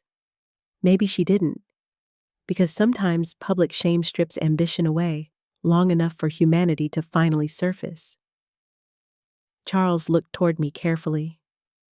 As controlling shareholder, the decision remains yours. Harper. Hundreds of eyes turned toward me again. Waiting. Watching. Some expecting revenge. Others hoping for mercy. And honestly, I didn't know what I wanted anymore. Part of me wanted to punish Ryan harshly. Another part remembered a little boy falling asleep against my shoulder during long truck rides. Love and pain battled constantly inside a mother's heart. Finally, I spoke quietly. Ryan will not receive the executive promotion. Nicole inhaled sharply. Ryan lowered his eyes, immediately accepting it before I even finished speaking. But I continued. However, the ballroom stilled again. I will not destroy my son's career because of one terrible night. Ryan looked up slowly. Shock spread across Nicole's face. But there will be consequences, I said firmly. I stepped closer toward Ryan. You forgot something very important somewhere along the way? Tears streamed openly down his face now. You forgot that leadership begins with character? No one moved. No one spoke. You can learn business strategy, I continued softly. You can learn management skills. But if success makes you cruel to vulnerable people, then you are not ready to lead anyone. Ryan nodded weakly. I know. I held his gaze. No, I whispered sadly. You're only beginning to know. That truth hurt both of us, because growth begins the moment denial finally dies. Olivia quietly closed the folder in her hands. The board members exchanged relieved looks. The disaster hadn't become total destruction. But neither had it been ignored. Charles finally stepped beside me again. I think tonight, he said gently, became about something much larger than business. He was right. This was never truly about money, or ownership, or corporate titles. It was about dignity, about how easily families stop seeing the people who sacrificed everything for them, about how aging parents slowly become invisible inside their own homes. I looked around the ballroom one final time before speaking again. Many elderly people are abandoned emotionally long before they are abandoned physically. The silence turned heavy. Sometimes it happens quietly. A disrespectful comment, a closed door, a forgotten invitation. A storage room turned into a bedroom. Nicole visibly flinched. Tonight just made that pain impossible to hide anymore. Several guests looked emotional now, some uncomfortable, some ashamed. Because deep down, many of them probably recognized pieces of themselves in this story. And perhaps that was the saddest part of all. Ket thuk fan moi mo. Tiep tuk yo, kau viet ju motn hin jen, motn hin hai trum, tu theo qui jin viet bang tieng an, fan moi hai. The gala ended quietly after that. No music, no dancing, no celebration. People left the ballroom in hushed conversations, carrying expensive coats and uncomfortable thoughts out into the cold Oklahoma night. Some executives approached me before leaving. A few offered sympathy. Others apologized for not realizing how isolated my life had become. One elderly woman held my hands with tears in her eyes and whispered, "Thank you for saying what so many mothers never get to say out loud." That stayed with me, because she was right. There are countless women who spend entire lifetimes giving everything to their families, only to slowly disappear inside them. Tonight, people finally saw it happen in real time. Ryan barely moved during most of the evening's aftermath. He remained seated near the stage long after the crowd thinned, staring blankly at the empty champagne glasses scattered across nearby tables. Nicole paced furiously near the ballroom exit, making whispered phone calls. Damage control. That's what people like Nicole always do first. Not reflection, not remorse. Control. Emma refused to stand near either parent. Instead, she stayed quietly beside me and Tyler, while Olivia coordinated security and transportation. At one point, Tyler leaned toward me awkwardly. "I should probably head home," he said softly. "I didn't mean to become part of all this." I smiled gently. "You didn't become part of a scandal tonight, Tyler." He looked uncertain. "You became part of a moment that mattered." His expression softened slightly. Still, I could see exhaustion in his face. The poor boy had worked a long shift, only to end up standing inside a luxury ballroom watching a wealthy family destroy itself emotionally. Not exactly a normal Friday night. Olivia approached, holding a small business card. "Harper would like Silverline to cover your college tuition if you're interested." Tyler blinked in shock. "What you mentioned, wanting to return to school?" Olivia continued calmly. "Your file showed you deferred community college after your father became ill." Tyler looked completely speechless. "You checked my file?" Olivia almost smiled faintly. "You helped the most important person in this company tonight. Of course we checked." His eyes immediately filled with tears he clearly tried to hide. "I can't accept something like that." "Yes," I said softly. "You can." He looked at me helplessly. "Why?" "Because kindness should be rewarded." Because compassion matters. Because somewhere along the way, society forgot how important decent human beings truly are. But instead of saying all that, I simply answered honestly. Because you treated me like a person when others didn't. Tyler looked away quickly after that, overwhelmed. Meanwhile, across the ballroom, Nicole finally marched toward Ryan with fury radiating from every step. "This is a disaster," she hissed under her breath. Ryan barely reacted. Nicole stared at him in disbelief. "Are you even listening to me?" Slowly, Ryan looked up. For the first time in years, he looked completely stripped of ego. "What exactly are you upset about, Nicole?" Her eyes widened. "What am I upset about?" she repeated sharply. "Your promotion is gone. People are staring at us like we're monsters. Social media is probably exploding already." Ryan flinched slightly at the word monsters. Nicole kept going. "We need to fix this immediately. Fix this." As though abandoning someone's mother beside a highway was a public relations inconvenience instead of a moral failure. Ryan rubbed both hands over his face tiredly. "You still don't understand." Nicole crossed her arms. "No, you don't understand. Your mother humiliated us tonight." That sentence finally broke something inside him. Ryan stood abruptly. "My mother!" he snapped. Several nearby employees turned immediately. Ryan lowered his voice, but anger remained. "She spent decades building this company while we treated her like she was disposable." Nicole scoffed. "Oh, please don't suddenly act righteous. You were right there beside me." That hit him hard because it was true. Ryan stared at the floor silently. Nicole's expression softened slightly when she realized she'd gone too far. "Ryan." But he interrupted quietly. "I left my mother alone on the side of a highway." The pain in his voice startled even me, because finally, truly, the reality had begun settling inside him. Not the loss of the promotion, the loss of himself. Emma approached slowly then. Ryan looked at his daughter hopefully, but Emma stopped several feet away. "I don't recognize you anymore," she whispered.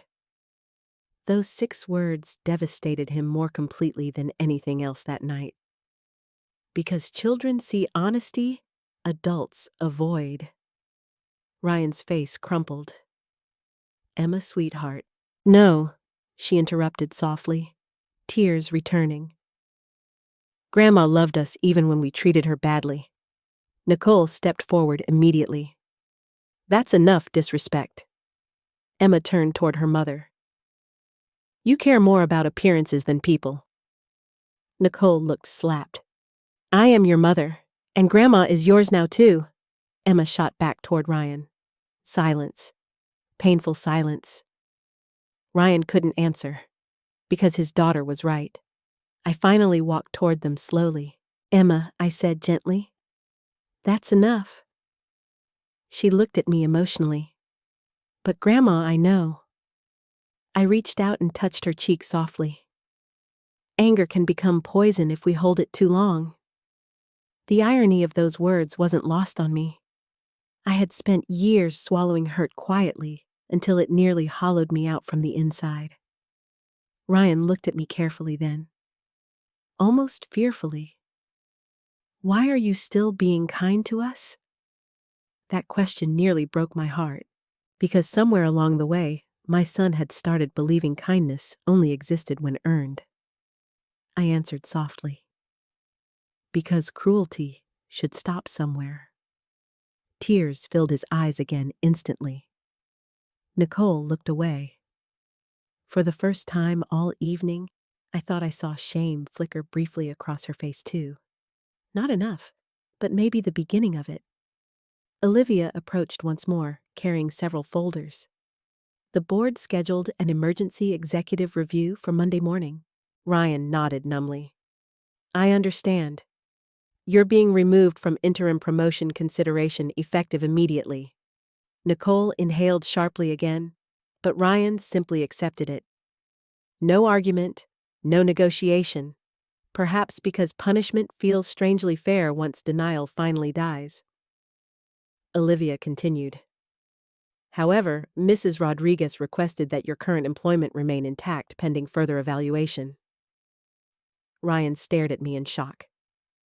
You did? I nodded once. You made a terrible decision, Ryan. But one terrible decision should not define an entire life. His lips trembled slightly. I don't deserve that. No, I said honestly. You don't. The truth landed heavily between us. Mercy means more when everyone involved understands it isn't owed. Nicole finally spoke again, though much quieter now. What happens now? I looked around the nearly empty ballroom. Workers were clearing glasses. Lights dimmed slowly overhead. The celebration had ended hours earlier emotionally, even if the clock hadn't caught up yet. Now, I said softly, everyone lives with the truth. Ryan lowered his head again. Emma quietly slipped her hand into mine. And for the first time all night, exhaustion finally settled fully into my bones. Not physical exhaustion, emotional exhaustion. The kind that comes after years of silence finally break open all at once. I looked toward the ballroom doors where cold night air waited outside, then back toward my son. And deep down, I realized something difficult. Tonight exposed who Ryan had become. But it also revealed something else. For the first time in years, he was finally beginning to see it too. 3 days after the gala, Ryan came to see me alone. No Nicole, no excuses prepared in advance, no polished image to protect. Just my son standing outside the front gate of my Oklahoma home, looking like he hadn't slept properly since the night he left me at that gas station. Olivia had insisted I stay at the estate temporarily after the gala. I hated calling it an estate. The house never felt like wealth to me. It felt like history. Michael had designed most of it himself years ago after Silverline finally became profitable. Wide front porch, large oak trees, quiet lake behind the property, a peaceful place we once dreamed our family would fill with holidays and laughter. Instead, most rooms had remained empty for years. I saw Ryan standing at the gate through the kitchen window while making tea. For several long seconds, I considered telling staff to send him away. Not out of anger, out of exhaustion. Because forgiveness is emotionally expensive when the wound is still fresh. But then, I saw something in the way he stood. Not pride, not entitlement. Shame. Real shame. And unfortunately for mothers, everywhere seeing your child broken still activates every protective instinct inside you. I opened the front door slowly. Ryan immediately stood straighter. Mom. His voice sounded rough and hollow. I stepped aside quietly. Come in. He entered carefully like someone afraid he no longer belonged there. Maybe he was right. The kitchen remained exactly the way Michael designed it decades earlier. Warm lighting, wooden cabinets, the smell of cinnamon from the bread I'd baked that morning. Ryan looked around slowly. I haven't been here in years. You stopped visiting after Nicole said the drive was inconvenient? The truth landed awkwardly between us. Ryan lowered his eyes immediately. I remember helping Dad paint this kitchen. I nodded softly. You were 10. For a moment, neither of us spoke. The silence felt painfully crowded with memories. I poured tea into 2 cups and motioned toward the table. Ryan sat carefully across from me, and suddenly, all I could see was the little boy who used to swing his legs beneath this same table while eating cereal before school. How does that child become a man capable of leaving his mother behind? That question had haunted me every night since the gala. Ryan stared down at his untouched tea. I don't know how to start fixing this. Honesty. At least we finally had honesty. You start by telling the truth? I answered quietly. He nodded slowly. Then after several painful seconds, he whispered the words, I think he'd been avoiding his entire life. I became selfish. Hearing your child admit something ugly about themselves hurts strangely deeply. Not because you disagree, because you know it's true. Ryan rubbed both hands together nervously. At first, I thought I was just working hard, building a future, trying to be successful. His eyes filled slowly, but somewhere along the way, I started caring more about impressing people than loving them. I listened silently. Nicole always talked about status, he continued. Promotions, image, connections. And I kept telling myself that once I reached the next level, everything would settle down. He laughed bitterly. But there's always another level. Yes, I knew that lesson well.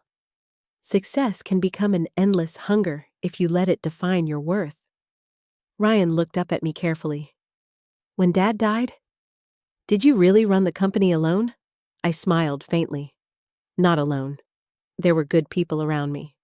But you carried it. Yes. His face twisted painfully. And I never knew. No, I said softly. You never asked. That sentence hit him hard again. Because deep down, Ryan understood the deeper meaning now. Children stop asking questions when they stop truly seeing their parents as full human beings. He swallowed hard. Why did you hide it from me? I leaned back, slowly staring toward the lake outside the kitchen windows. Because I grew up poor? I said quietly. And I watched money destroy people. Ryan remained silent. I didn't want you growing up entitled. I wanted you to become kind before powerful. A sad smile touched my lips briefly. I thought I was protecting you. Tears slipped down Ryan's face. Instead of wiping them away immediately, he let them fall. Maybe because he finally understood he deserved to feel this pain. I failed you. The words came out barely above a whisper. And somehow hearing him say that hurt more than all the insults. Because mothers don't want apologies from their children. We want them to become good people. I failed your father too, Ryan added.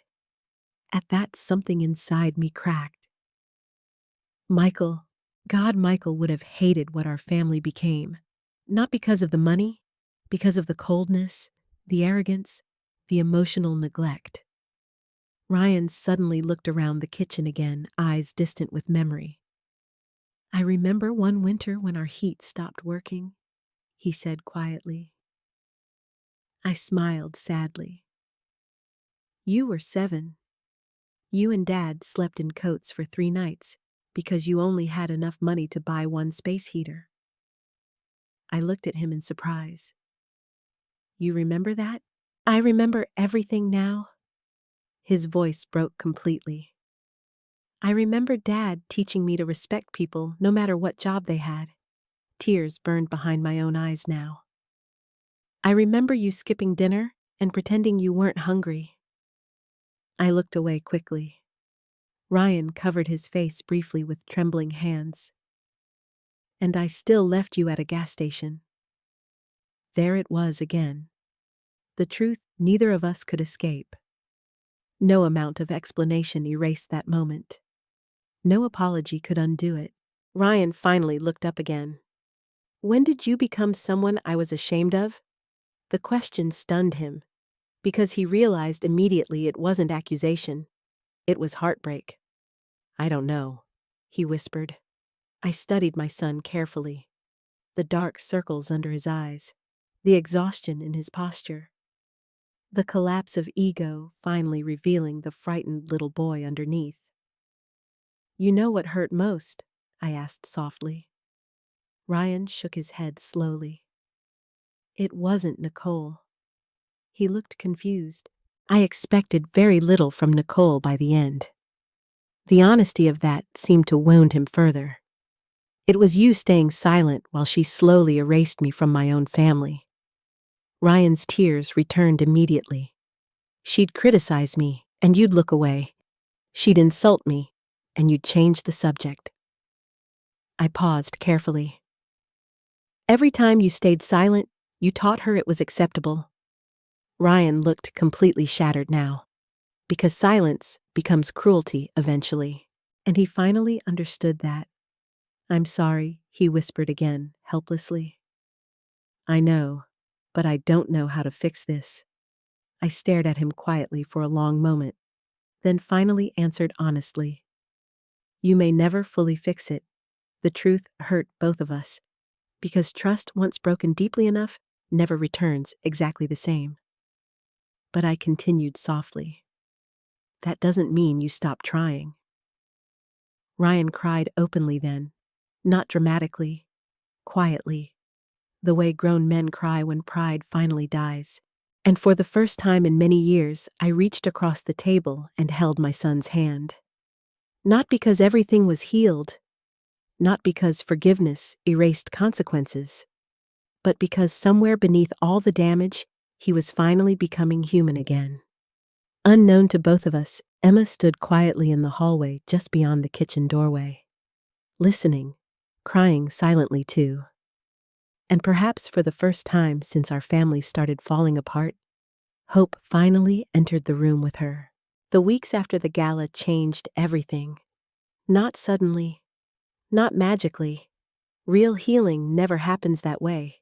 It happens slowly, painfully, one honest moment at a time.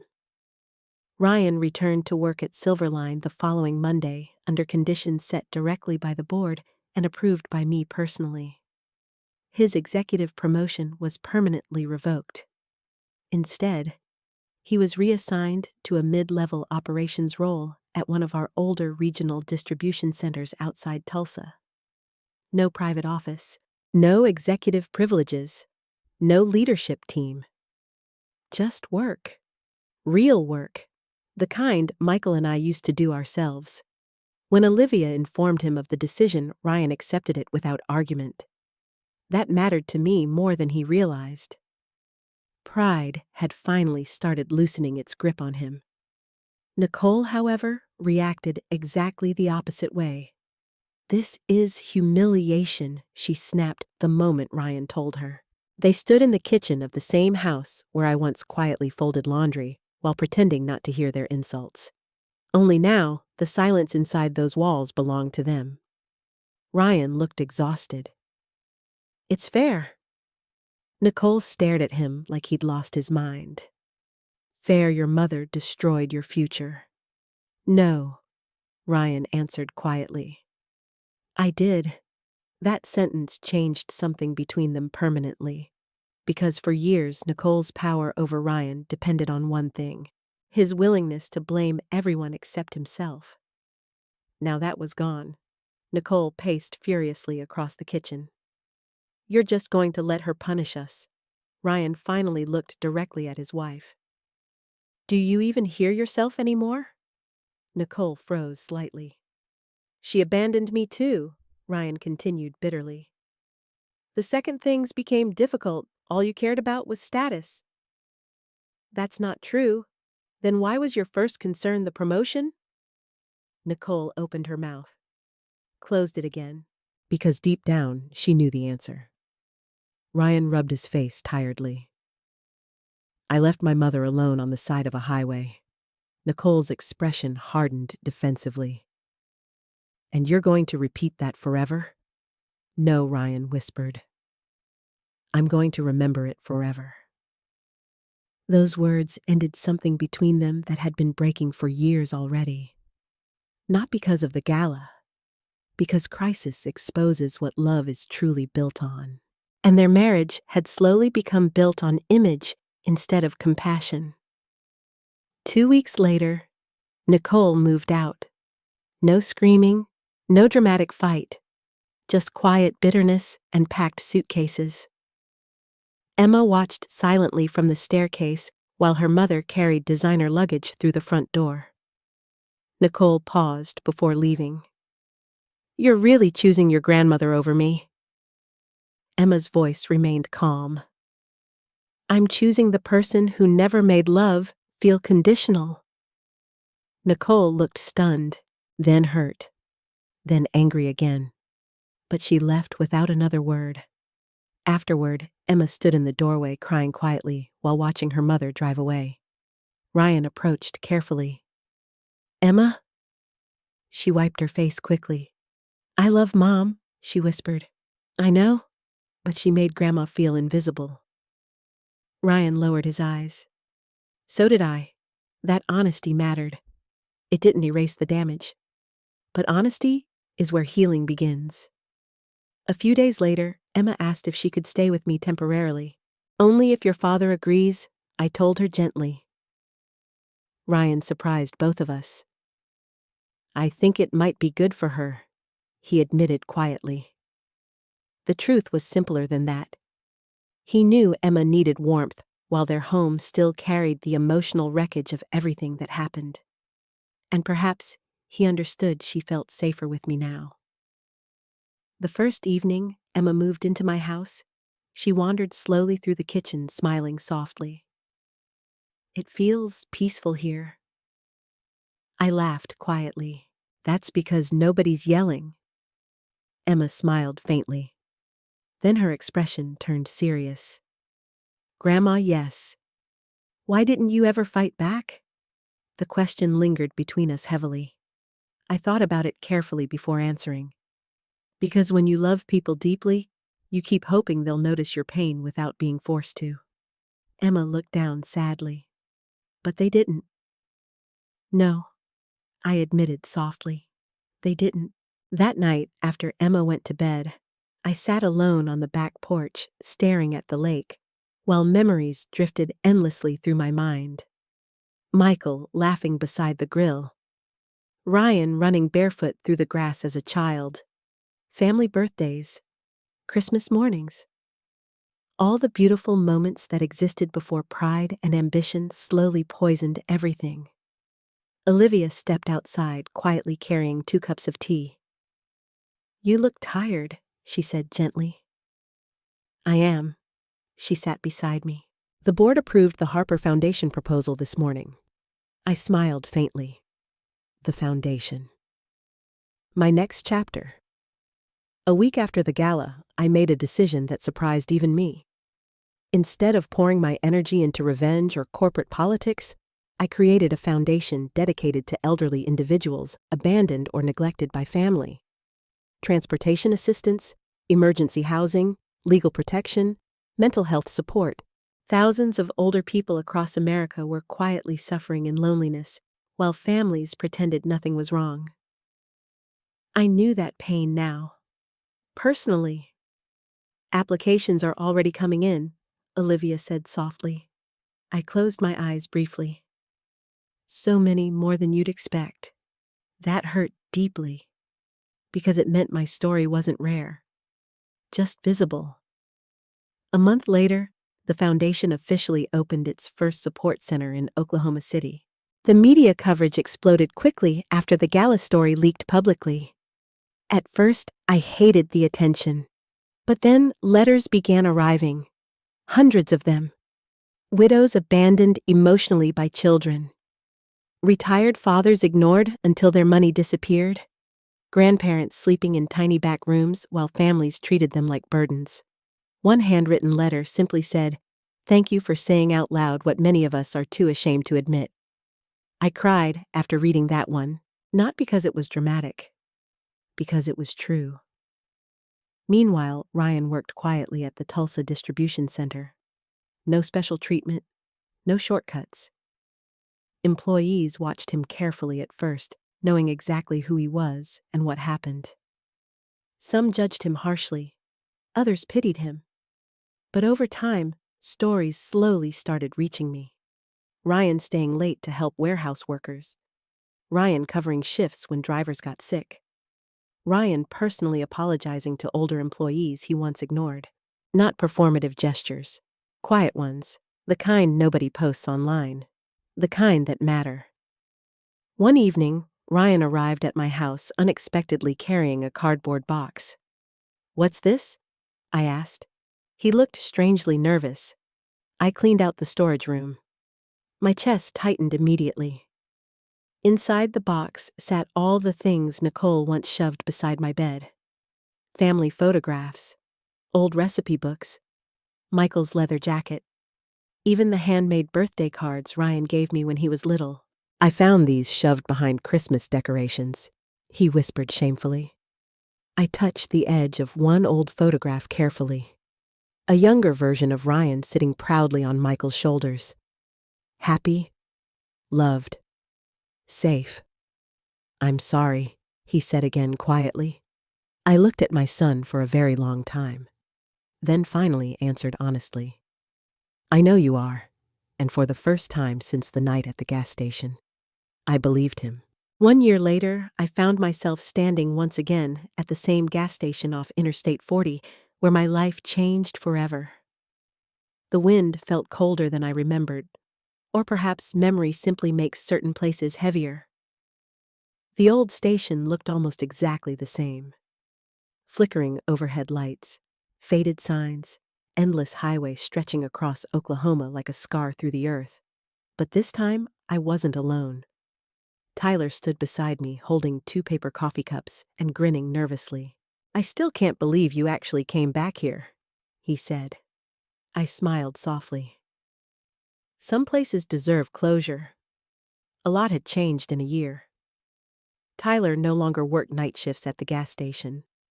The Harper Foundation Scholarship Program helped him return to college full-time, and now he was studying social work at Oklahoma State University. He wanted to help families dealing with elder neglect and financial hardship. Funny how one moment of kindness can completely redirect a life. "You know," Tyler said thoughtfully, "the manager still tells people about the night you were here." I laughed quietly. "I'm sure the story gets more dramatic every time." "Oh, absolutely," he admitted. "Last month he told someone there were helicopters involved." That made me laugh harder than I expected. A year ago, I didn't think I would laugh easily again. But healing surprises people sometimes. Not because pain disappears, because eventually it stops controlling every room inside your heart. A convoy of silver-lined freight trucks rumbled down the highway in the distance, silver logos glowing beneath the afternoon sunlight. I watched them quietly. For decades, those trucks represented sacrifice to me, then betrayal. Now, they simply represented survival. The company had changed too over the past year. Not financially, morally. After the Gala Silver Line implemented elder care leave policies, expanded employee family support programs, and partnered directly with the Harper Foundation, Charles Whitmore insisted the company should stand for more than profit. For once, corporate speeches actually became action. And Ryan changed the most, not overnight. Real redemption never happens dramatically. It happens through small choices repeated consistently over time. He kept working at the Tulsa distribution center without complaint. No shortcuts, no special treatment. He arrived early, stayed late, helped warehouse crews, took responsibility when problems happened instead of shifting blame downward. At first, employees assumed it was temporary, a performance. But eventually, even the harshest critics noticed something important. Ryan had stopped trying to impress people and started trying to become someone better instead. 6 months ago, one of the warehouse supervisors called me privately. "You should know something," he said. "What your son stayed overnight during the tornado warnings last week because he refused to leave the drivers alone." That conversation made me cry after I hung up. Not because Ryan became perfect, because compassion had finally returned to him. The boy Michael and I raised wasn't gone after all, just buried beneath years of ego and pressure and misplaced ambition. Tyler handed me one of the coffees. "You okay?" I nodded slowly, just thinking. "About that night?" "Yes." I stared across the empty parking lot where I once stood abandoned, and shaking beside dying fluorescent lights. I thought my life was over here. Tyler looked surprised. Really, I smiled faintly. When your own family stops seeing your worth, it changes something inside you. He nodded quietly. But maybe I continued softly. Sometimes painful endings force necessary beginnings. My phone buzzed gently inside my coat pocket. A message from Ryan. Running late. Emma insisted on stopping for pie. Sorry. Love you, Mom. Love you, Mom. Simple words. Yet there was a time I thought I might never hear them sincerely again. A few minutes later, Ryan's truck pulled into the station parking lot. Not an executive luxury SUV anymore. Just a normal pickup truck covered in Oklahoma dust. Emma jumped out first. Grandma? She hugged me tightly while Ryan approached more slowly, carrying a small bakery box. Peach pie, he explained awkwardly. Emma said the diner back there still makes your favorite. I looked at my son carefully. There were more gray hairs now, more lines around his eyes, less arrogance, more peace. The transformation wasn't physical. It was human. You didn't have to do that, I said softly. I wanted to. That difference mattered. Ryan glanced around the station quietly. I still think about this place all the time. I nodded. So do I. He swallowed hard. I can't believe I left you here. The guilt still lived inside him. Maybe it always would. Some mistakes become permanent teachers. I stepped closer carefully. Ryan, he looked at me. You are not the worst thing you've ever done. His eyes filled instantly. Neither of us spoke for several seconds. Then Emma suddenly smiled mischievously. Well, she announced, this is officially the saddest gas station in America. The three of us laughed unexpectedly. Real laughter. Warm laughter. The kind families lose when pride replaces honesty. As the sun slowly lowered across the Oklahoma sky, we sat together outside the station drinking coffee and eating peach pie from paper plates. Simple, messy, peaceful. The way real healing often looks. No dramatic speeches, no perfect endings. Just people choosing each other again, one honest moment at a time. Later that evening, after Tyler left for campus and Emma wandered inside to buy snacks, Ryan and I stood quietly beside the old parking lot. I spent so many years chasing success, he admitted softly. And I almost lost the people who mattered most. I looked toward the highway thoughtfully. Success isn't dangerous, I said. Forgetting your humanity is. He nodded slowly. I understand that now. And finally, I believed him. A long silence settled comfortably between us. Then Ryan asked the question I think he feared for an entire year. Do you think Dad would forgive me? The ache that question created nearly stole my breath. I looked toward the endless Oklahoma horizon before answering carefully. Your father believed people should be judged by what they choose after failure. Ryan's eyes burned with emotion. So no, I said softly. He wouldn't be proud of what you did. Ryan lowered his head. But I continued gently. I think he'd be proud that you finally chose to become better afterward. Tears slipped silently down his face. This time, he didn't hide them. And neither did I. Because sometimes families don't heal by pretending pain never happened. Sometimes they heal by finally telling the truth. Completely. As another line of silver-lined trucks rolled down the highway behind us, I realized something important. I was no longer the abandoned woman standing alone in the dark, waiting for someone to come back. I had found my voice again, my dignity again, my peace again, and perhaps most importantly, I had finally remembered my own worth long before anyone else did. Life lesson. Sometimes the deepest pain in life does not come from strangers. It comes from the people we sacrificed everything for. Many parents spend decades giving love, support, money, time, and protection to their children, only to slowly become invisible as they grow older.